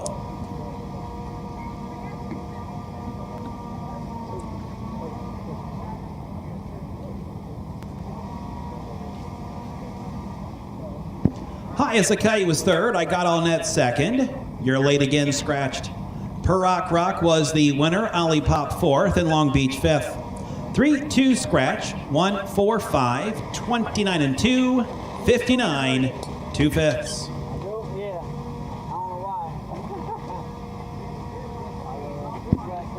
So back in front of the stands, Perock Rock had them little tires a-spinning today. Marlon Bontrager, the winning driver, 59 2/5 for the half-mile dash.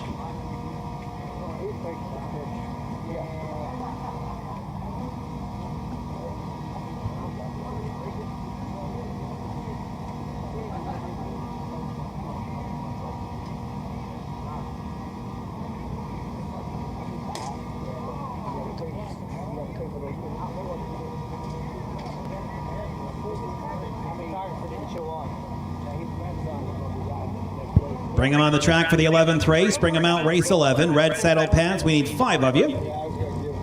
We've got Donovan Jr. driving the 1. And today's 11th race is Signature Series, the Jerry Osborne Memorial First Division of this one. The purse $2,500 for 4 years old and up. We'll take a closer look at this after these important messages.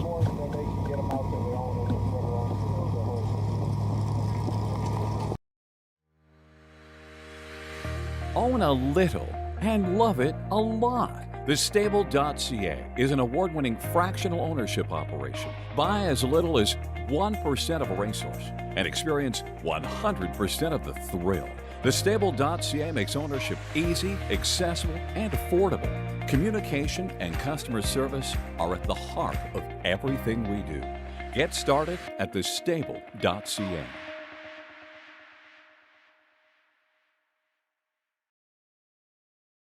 Be sure to catch the new podcast, The Top of the Stretch, presented by the Ohio Harness Horsemen's Association. The podcast keeps fans of racing in the Buckeye State up to date on various topics concerning the sport of harness racing. The news and views of top officials, owners, trainers, drivers, and breeders in Ohio. That's the all-new podcast, Top of the Stretch, on the Facebook page of the Ohio Harness Horsemen's Association. Be there!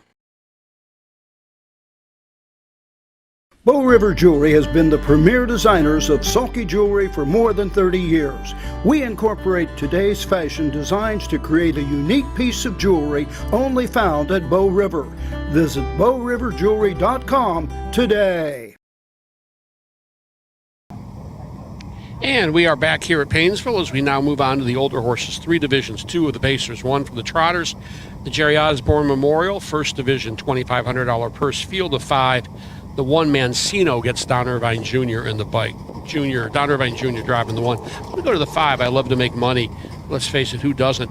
But this horse getting massive class release, racing in the top races of Buffalo Raceway, Batavia. Not the best horse there, gets beat semi-regularly, but he's always right there, always puts in a good effort. Kyle Swift, 2 drives on the year, 2 wins. He is a QF driver, just a 16-year-old, so we'll see how he does with this one. Obviously, this one a family affair owned partially by Swift Racing as well as Tanamera Farms. now a New York entity. At one point, Tanamera Farms was based in California. For second here, the 4, Big Booty Rudy and Chris Presley, driving for trainer Randall Smith. This one comes off a win in the Signature Series at Bucyrus. Stalking effort in that one to get the win as the 11-10 favorite. He's been racing in top condition races at Scioto Downs, even shows an open race at Circleville. Usually puts in a good effort, just doesn't always quite work out the trip that he needs to be as successful as possible. Now for third here, the 3, the Red Hot Totally Kissed. Waiting on Chris Presley and Big Booty Rudy. Kurt Sugg gets the call on this one. Not a horse he's driven recently. This horse racing against top claimers and mid-level condition horses at Northfield. A little bit inconsistent, but gets a decent post draw here. Has some tactical speed. Should be forwardly placed early. Would love to see him lead, get the 2-hole trip behind. I love to make money. I think I love to make money. He's going right to the front and saying, catch me if you can, boys. Going to count it down from the outside. I'm going to go 5, 4, and 3 here in the 11th. 5, 4, and 3. Now we're waiting for Chris Presley and Big Booty Rudy for this post parade. He was actually just out a moment ago warming up a trotter for the trotting division. That'd be SM Count on Me. So he may still be finishing that up, and he'll be out momentarily, and we'll get our post parade here for the 11th.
Just looking at some of the stats here. Totally Kissed, 10-year-old, 178 lifetime starts, 30 wins. He's made $367,000, has a mark of 150 and flat at Mohawk. Just a classy old horse who answers the bell every single week. I love to make money, a 6-year-old. He's got 110 starts. He's made $255,000. Not a real fast mark, just 53-1 at Philadelphia. That's Harris Philadelphia Downs, the former Chester Downs, and that was on a sloppy track. But just finds ways to keep grounding out the checks. He's Let's get together, line them up, 40,000 on his order, card please. this year. Big Booty Rudy, 48,000 on the card. So some of these horses have some ability. Just looking to pick an easy spot here, and they're lining up for the post parade. So let's turn it over to Ayers Ratliff, and let's meet the field.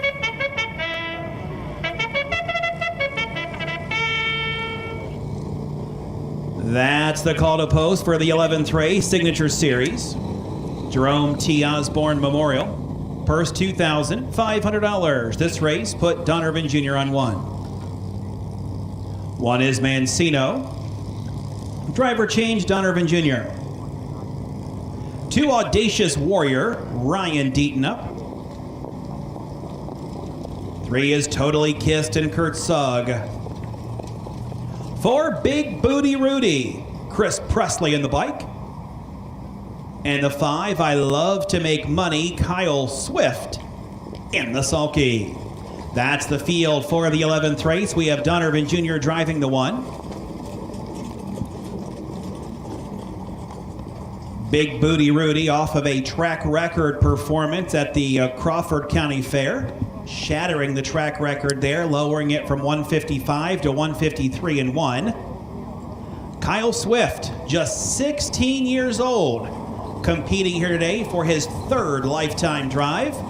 Thus far in his career, he has seen nothing but success with 2 drives and 2 wins.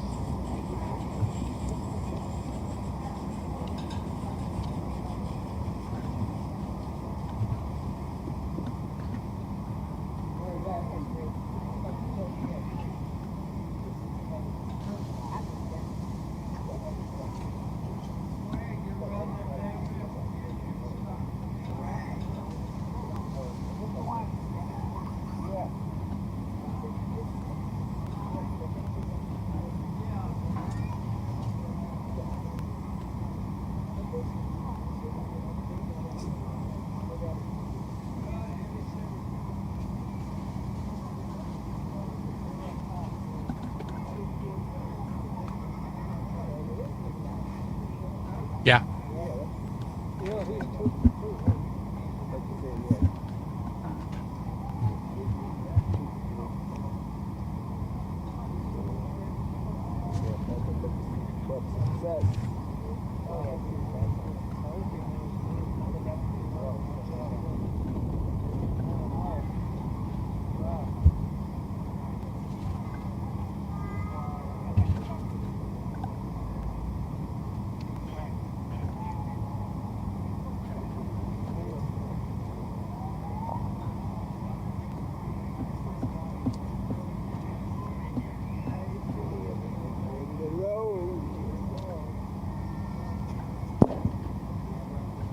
The starters called in the horses for the 11th race, Jerome T. Osborne Memorial Pace. The starting gate is rolling. The old generation again, the new generation. That's how you can look at it. Some come, some go. Let the leaders come. Signature Series Pacers, 4-year-old and up. Top of the stretch for the 11th race. And here they come.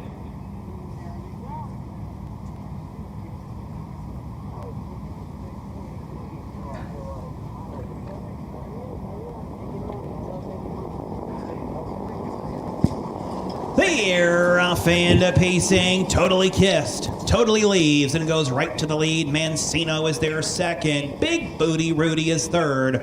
Audacious Warrior is fourth. And I Love to Make Money is fifth and trailing. So they move around the turn to the backstretch, and with the lead, Totally Kissed. And Totally Kissed is up top, out there by a length and a quarter. Mancino is right there in second. Big Booty Rudy is pacing along third. Audacious Warrior is fourth, with I Love to Make Money. Traveling by the opening quarter, Totally Kissed is there in 29 seconds. Mancino in second is Sugg, trying to rate the second quarter. Big Booty Rudy waddles along in third. In there to be fourth is Audacious Warrior with I Love to Make Money. Fields in single file as they drive onto the half, and Totally Kissed calls the shots up top. Mancino is their second. Big Booty Rudy pacing third. Audacious Warrior is fourth with I Love to Make Money as they drive on by the half, tripping the beam in 59-1. And the leader, Totally Kissed.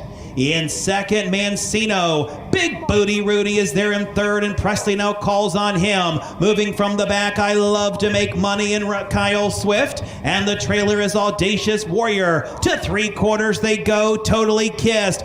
Big Booty Rudy is up on the outside. Right there, Mancino. I Love to Make Money is drafting with cover, pacing by three quarters, 129. Moving through the final turn, Totally Kissed, a half a length. Big Booty Rudy is inching closer. Peaking three high, I Love to Make Money. Mancino needs racing room. Through the stretch they come, and it's Totally Kissed. Mancino inside. Big Booty Rudy on the outside. Three of them come to the wire. Which one will it be? Photo for win. Maybe Totally Kissed held on, but it's tight on the finish line.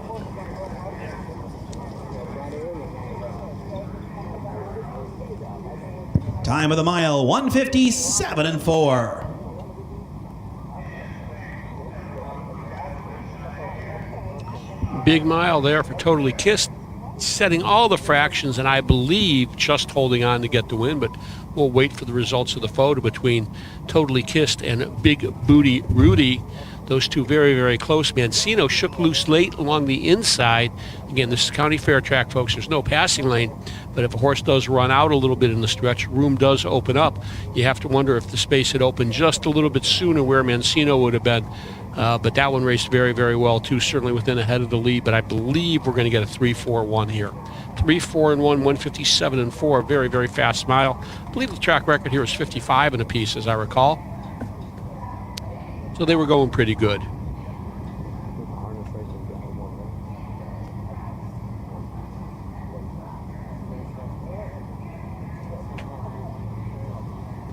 Of course, back in the day, they held pari-mutuel racing here at the Paynesville Fairgrounds. The Paynesville meet still exists, although it's been subsumed into Northfield's schedule.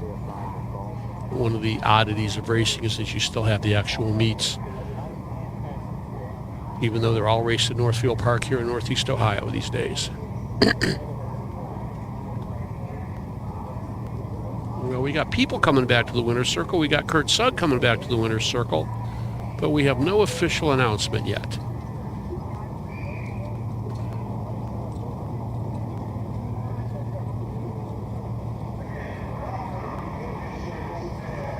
Moving back in front of the stands after winning the 11th race, the 3, Totally Kissed. Totally Kissed, any 10-year-old bay-gutted son of Total Truth out of Thirsty for Kisses by Arts Place. On my Theodore and Patricia Schuss. Tricia Shepard trains. Kurt Sugg, the winning driver. Kurt scoring another win here today at the Lake County Fair. Time of the mile 1:57.4. So Mancino was third. Audacious Warrior fifth. Totally Kissed the winner. Big Booty Rudy second. I love to make money fourth. 3-5-1, 2-4, 29, 59-1, 129, 157-4 for the Jerome T. Osborne Memorial. So Totally Kissed gets the win. Upcoming 12th race, the second division of the Jerome T. Osborne Memorial. Blue saddle has the 4 of you. Bring them out for the 12th. So Totally Kissed gets the win in the 11th for trainer Trish Shepard, owner Ted and Patricia Schuss, and amazingly, he's not a gray horse. So congratulations to the connections. 12th race is up next, just to field the 4. We'll take a look at that one after these messages. Cool Winds Farm in Lima, Ohio wants to thank all the breeders that supported our first season standing the trotter, Muscle Diamond. Cool Winds also welcomed the proven sire, Mr. Apples, to our stallion barn. Randy and Kim Haynes also stand the only full brother to some beach somewhere, Bring on the Beach, sire of Heart of Chewbacca. Visit the Cool Winds consignment at the Ohio Selected Jug Sale at Pickaway Ag Center on Friday, September 17th. Your animals provide unconditional love. When they hurt, you want the best care available to help them enjoy life again. The Ohio State Veterinary Medical Center is here for you and for them. From heart disease to cancer, diabetes to broken bones, and 24-hour emergency services, Ohio State's team of experts make a difference in the lives of animals and the family members who love them. The Ohio State Veterinary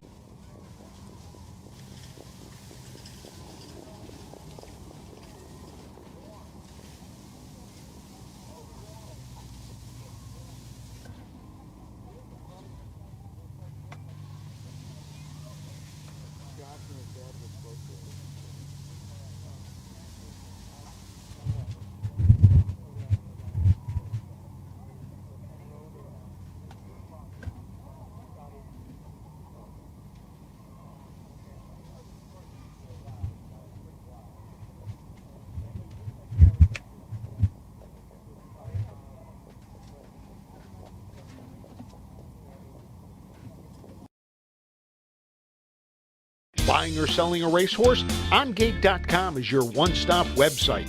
OnGate has changed the way racehorses are bought and sold. Easy to view listings makes it easy to find your next champion. Buy or sell at OnGate.com.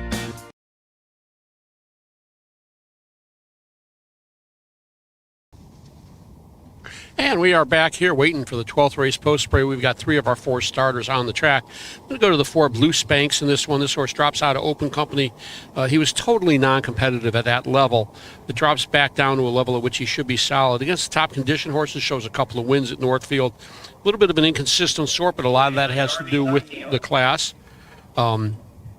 For second here, the 3 Darby's Ideal coming in from Buffalo for Kyle Swift, the 16-year-old who suffered defeat for the first time. This horse has won 3 of his last 5, has moved up through the ranks as they race ABC class in Western New York these days.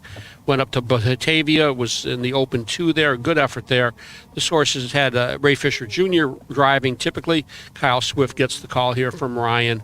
And I think this one's a solid player. For third, the 2 Freedom for My Soul moves up. He's been racing against bottom-level condition horses, but he's been racing, and that's more than you can say for the 1. Here's the Scoop, who has been off for 5 months. a $5,000 non-winner claiming horse. Apparently a Delaware sale purchase would be my guess. Coming off that long layoff, we'll see how he is, but he's going to need some races to get his legs back under him.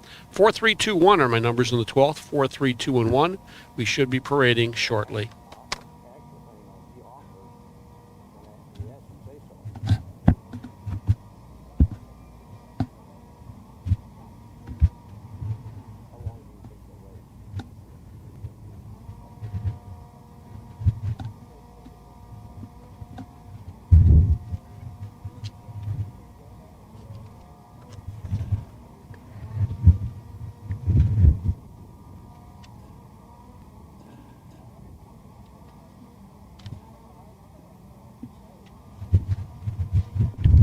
Let's get together, line them up in freedom and order, please.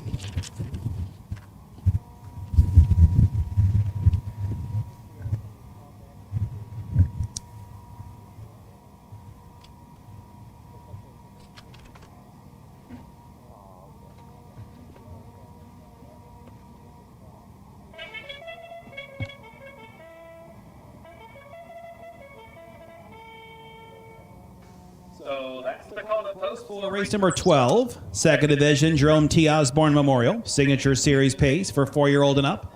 A purse $2,400. 1, Here's the Scoop, and Matthew Burkholder. 2, Freedom for My Soul, Jason Thompson drives. 3 is Darby's Ideal and Kyle Swift. And the 4 is Blue Spanx with Keith Cash Jr. in the sulky. That is the field for the 12th race. No change in race 12.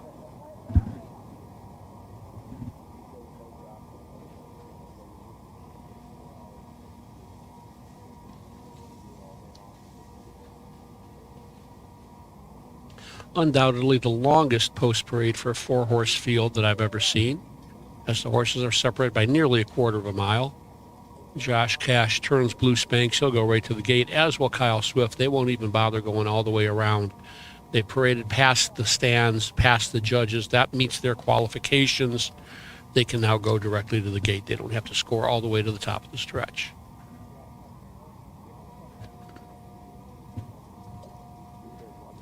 Of course, it could just be that Josh has early dinner reservations, too. I'm not sure.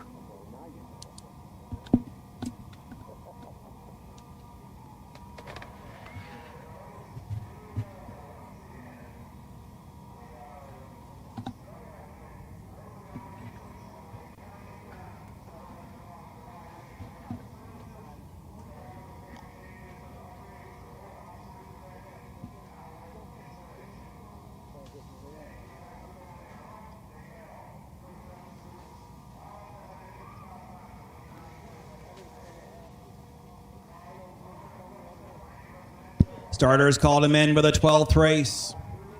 The starting gate is rolling.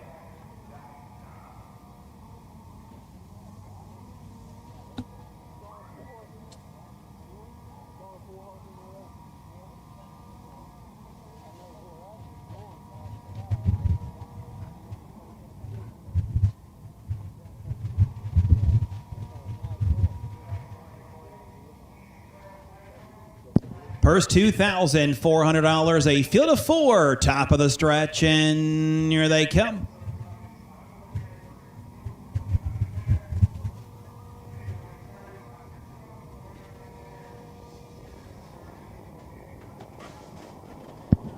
They're off and pacing. Darby's Ideal, quickest off the gate, looking for the lead. Freedom for My Soul is there at the rail. Then it's Here's the Scoop. Blue Spanx on the outside, but trailing as they pace around the turn to the backstretch. Darby's Ideal is the leader. In their second, Freedom for My Soul. Blue Spanx on the outside third. Now Freedom for My Soul is popping the pocket as they go to the opening quarter. That trailer, Here's the Scoop. So it's Freedom for My Soul who wants the lead. Darby's Ideal is now yielding for the pocket. Blue Spanx in third. In their fourth, Here's the Scoop. Opening quarter in 29 as they move around the turn. Freedom for My Soul is out the non-top. Darby's Ideal is their second. Then in their third is Blue Spanx with Here's the Scoop as they pace down here to the half. And Freedom for My Soul and Thompson out there by 2. Kyle Swift looking him over from the pocket with Darby's Ideal. Keith Cash Jr. and Blue Spanks third. As they went on by the half, Freedom for My Soul is there in 57-4. As they pace around the turn to the back stretch. And out there with the lead, it's Freedom for My Soul in their second. Darby's Ideal. Blue Spanks pops out third. Over there to be in fourth is Here's the Scoop. As they pace to the 3/4 mile mark of the race. And out there with the lead. With them on top, Freedom for My Soul. Blue Spanks revving it up on the outside. Darby's Ideal third. Moving by 3/4. Freedom for My Soul is clinging to the lead in 1:27-1. Blue Spanks draws alongside. Darby's Ideal is right there. We're down to 3. It's crunch time as they turn for home on the outside. Blue Spanks. Freedom for My Soul digs in. Darby's Ideal to the passing lane. Freedom for My Soul. Blue Spanks. Darby's Ideal coming to the wire. Blue Spanks may have got up, but it's tight on the line. Photo in race 12. And so we got a photo finish in race number 12. It looked like Blue Spanks got up to get the win to me. Looks Time like of the mile, 1:57-3. Looks like Darby's Ideal might have snuck up the inside to get second with Freedom for My Soul third, but we'll wait for the official results of race number 12. That is our penultimate race on the card. We got one more still to go. That'll be the Trotters. 4-3-2. 4-3-2 unofficial. And so we get you the Superfecta in the 12th, 4-3-2. The horses will be moving into the winner's circle. The winning horse, Blue Spanks, who has been something of a county fair monster when he's been here. Does a lot of racing at the raceways as well. Very, very solid effort as Josh Cash picks up a win on the card today. Of course, we already know the driving champion for the meet will be Kurt Sugg. There'll be no doubt about that. There's nobody else even with a double yet.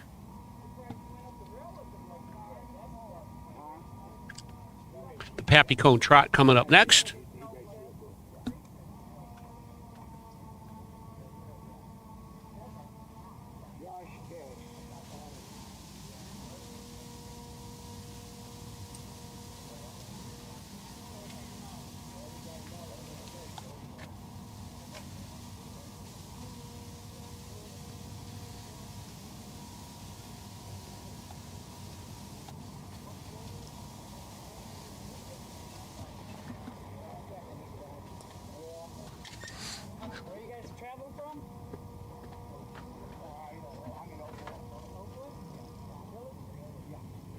Coming back in front of the stands after winning race number 12, it is the 4, Blue Spanks. Blue Spanks, a 10-year-old. Brown-gutted son of Santana Blue Chip out of Spanks by Cam Luck. Owned by Joseph Boza of Brunswick, Ohio. Keith Cash Jr. trains and is the winning driver, 157 3/5. Here's the Scoop was 4th. Freedom for My Soul 3rd. Darby's Ideal 2nd. Blue Spanks, the winner. 4-3-2, 1 on the bottom, 29. 57-4. 127-1. 157 3/5. So our 13th race, 13th and final live race on the program. It is the Signature Series Trot, the Forest Pappy Cone Memorial. Kyle Swift is on the 3. Scratch the 5. Green saddle pads, and we'll need 7 of you. Bring them out for the 13th and final. And as you just heard from here, the 13th is the Forest Pappy Cone Memorial Signature Series Trot for a purse of $3,800. The 7 Bold Strategy, the 8 UB Cruisin', both getting second-tier starts. Kyle Swift drives the 3 Lugazi for trainer Claire Umholtz. The 5 Melrose Dunn has been scratched from this one by the judges. Take a closer look at race number 13, but first, this. For over 50 years, Midland Acres has provided top-quality Ohio-bred colts and fillies. As a third-generation farm with 500 acres of pasture for breeding to boarding and on-site veterinarian care, we understand the importance of delivering well-cared-for and well-mannered yearlings. Visit us September 17th at the Pickaway County Fairgrounds and get in the winner's circle with the yearlings by Fear the Dragon, Yankee Cruiser, Pet Rock, and Long Tom. Midland Acres, doing our best to bring you the best. When you need supplies for your horse, one name stands out: Big D's. Since 1976, Big D's Tack and Vet Supply has been the equine experts you can trust. Whatever your horse needs is available at Big D's Tack and Vet Supply. Visit the retail outlet in Streetsboro, Ohio, or order online at BigDWeb.com. Most orders shipped that day, or call 1-800-321-2142. Big D's Tack and Vet Supply. And we are back, waiting for the horses to come out onto the track for the 13th. This is the Signature Series Trot, the Pappy Cohen Memorial for a purse of $3,800. Kyle Swift on the 3, Melrose Dunn the 5 has been scratched. I'm going to go to the 7, Bold Strategy to get the win against these. Solid second, a similar level up Bucyrus last start. Raced evenly in that one in a pretty good mile. This horse has been all over the place as far as top condition races. Been driven by amateur driver Ed Miller, the trainer, a couple of times to some success. Kurt Sugg gets the call here, and I think he fits well. Sugg's been doing a great job with these horses coming from the second tier, and I think that makes him a major player. For second, the 3, Lugazi. This horse had a little bit of a braking problem for a couple of starts, was winning top-level condition races at Northfield, has raced in Western New York. Ray Fisher Jr. originally scheduled to drive this horse, as he has been regularly. He's up there regularly. Kyle Swift gets the call here. Would not surprise me to find that the Swifts have been involved with this horse. This horse is Niagara Falls owned, so Western New York owned. Could very well have a connection to Team Swift, which may be why trainer Claire Umholtz has called on the 16-year-old to pilot here. This horse is coming off a lifetime best 154-2 win, just 5 starts back, and then moved up in class, and like I say, has struggled a little bit against the open competition. Decent qualifier with the trainer in the bike. And for third, the 6, SM Count on Me for Chris Presley. This horse is kind of a evenly metered trotter. Doesn't do a whole lot of work, just kind of gets away, races evenly. But I think he's got a spot here where he might be all right. He will have to overcome the outside post. And even though it's only a 5-hole with 2 trailers, it's going to make for a traffic jam heading into the first turn. Going to go 7-3-6, 7-3 and 6 here in race number 13. Horse that interests me also, the 4 Allen, owned by Bob Sidley, trained by Chris Hirschberger. This one just a $7,200 Buckeye Classic Series or sale horse. Had some success at the county fairs as a younger horse. Tough time of things this year. He's 0 for 8 this season on the board. So we'll throw him on our imaginary let's get together. Let's line them up and parade them in order, please. Let's turn things over to Ayers Ratliff for the post parade on our finale, the nightcap, the Pappy Cohen Memorial. They are parading shortly.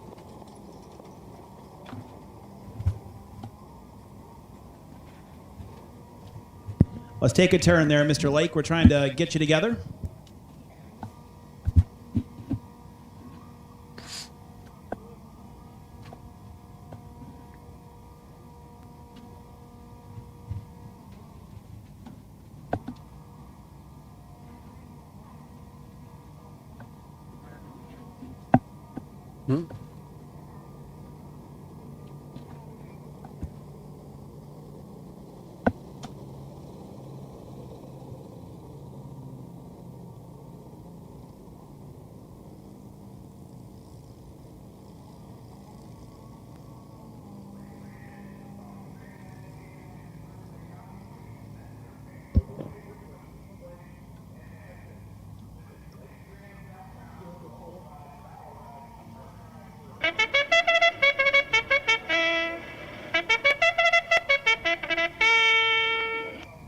So that's the call to post for our 13th race, today's 13th and final.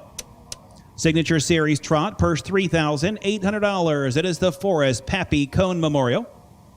We have Kyle Swift driving the 3, scratch the 5.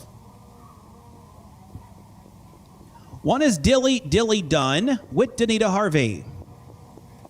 2, Enforce the Law, Donovan Jr. drives. 3, Lugazi, driver change to Kyle Swift. 4 is Allen, Chris Hirschberger gets the call. 5 is scratched. 6, SM Count on Me, Chris Presley up. 7, Bold Strategy, and Kurt Sugg. The 8, UB Cruisin' with David Lake in the sulky. That's the field for the 13th race. Kyle Swift on 3. Scratch the 5.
So as we do wind down the racing program today, again, we thank all of you horsemen for coming here and racing at the Lake County Fair.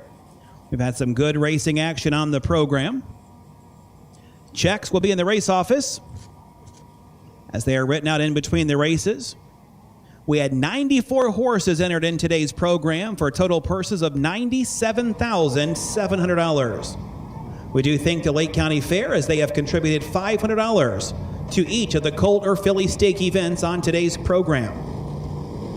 We hope you make plans again to race next year here at the Lake County Fair. Today's program does embody what I really love about harness racing, is that it is so accessible to everyone. Earlier in the program in race number 3, a member of the Ohio Harness Racing Hall of Fame, 80-year-old Don McCurgan, finished 4th in the program. 16-year-old Kyle Swift has competed in the program, and Danita Harvey, the lone female on the card, competes here on the rail in race 13. The starter calls him in for the 13th race. Our 13th and final, the gate is rolling.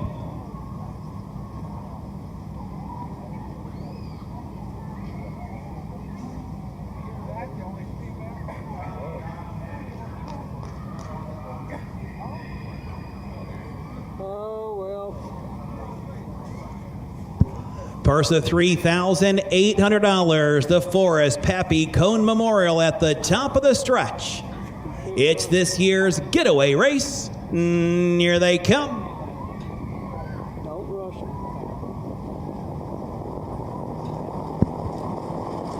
They're off and trotting. Lugazi a bit steppy at the start, trying for the lead and force the law. Allen is up on the outside there in second. SM Count on Me is on the outside third. Dilly Dunn at the wood in fourth. In there in early fifth for Bold Strategy. Then it is UB Cruisin'. Lugazi is the trailer as they move up the backstretch for the first time. And Don Irvin Jr. and Enforce the Law leads them out there by 3. It's Allen who is there in second. Dilly Dunn is third. SM Count on Me is on the outside fourth as they travel by the opening fraction in 29 4/5. Bold Strategy is in fifth. UB Cruisin' trots in sixth, and Lugazi is the trailer. As they swing off the turn and straighten away, trotting onto the half, Enforce the Law is the leader. Allen is right there in the pocket on the outside. SM Count on Me. It's Bold Strategy who's on the outside next. Staying in, Dilly Dunn. Then it's a UB Cruisin' and Lugazi. They went here by the half in 1 minute, 1/5.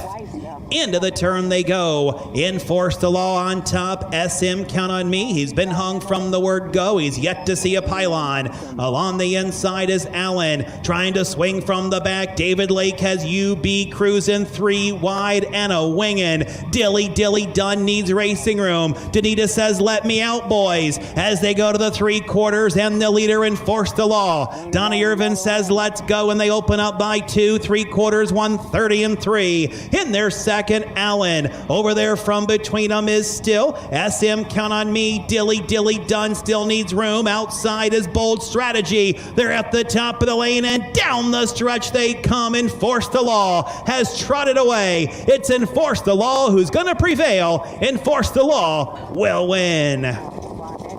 Dilly Dunn up for second, and that is close for third. Time of the mile, 2:01. Looks like that's Demolition Derby ready to go into there. That was always fun. That was always my favorite thing. And so Enforce the Law goes gate to wire in the 13th. 2:01 the final time for the mile. Dilly Dunn appeared to be second. A tight photo for third. We'll have to wait for Ayers to get us that and get us the rundown on the 13th. While we're waiting for that, I want to thank Don for doing a great job pressing the buttons and keeping us on the air today. This has been my first OHHA broadcast of the year, and always great to be back with you guys. Don't know when I'll be back with you again, but I'm sure I will have a couple more dates coming up, and we look forward to that. And if we do miss you there, make sure to catch us on the air on the Little Brown Jug radio broadcast on WDLR, the new My Mix. Should be a lot of fun with that as well. And, of course, lots of county fair racing still to go. A good day. I'm excited, Philly, that I own a piece of a winner at Tiffin. Gate to wire at odds of 1-20, which shows you why there shouldn't be gambling at the county fairs, because why they made that filly that strong a favorite, I'll never figure out. But we'll take it. Meanwhile, back to the winner's circle. Here comes Enforce the Law. Don Irvine Jr. picking up another win here at Paynesville. Over 7,000 career wins for Junior. Back to the winner's circle, capturing the finale here, the 13th race to Enforce the Law. Enforce the Law is a 4-year-old bay-goated son of Triumphant Caviar to She's Jailbait by Jailhouse Jesse. Owned by Joseph Cramp, who also is the trainer. Don Irvin Jr., the winning driver. Time of the mile, 2:01 for the Forrest Pappy Cone Memorial.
So Dilly Dunn was second, Enforce the Law the winner. Lugazi fifth, Allen fourth, Melrose Dunn scratched. SM Count on Me was sixth, Bold Strategy third, UB Cruisin' seventh. 2:15 for scratch 6:37, 29 and 4, 1 minute 1/5, 1:30 and 3/5 the mile time, 2:01. With that, we will wrap it up for the harness racing portion here at the Lake County Fair. We appreciate you coming out to support the harness racing program, and we hope you enjoy your rest of the week here at the Lake County Fair. And that's going to do it for us as well here from Paynesville and the Lake County Fair. 14 races if you count the fun in the Amish race. On behalf of myself, the Giss, Keith Gisser, producer Don, track announcer Ayers Radliff, we want to thank you guys all for joining us today. We'll see you soon someplace at the fairs or at the raceways. Have a great day, everybody. Good night.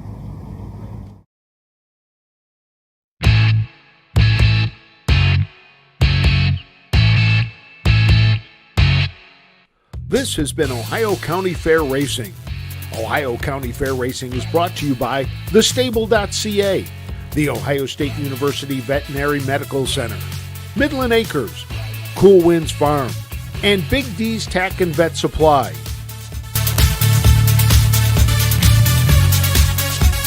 Ohio County Fair Racing is a presentation of the Ohio Harness Horsemen's Association.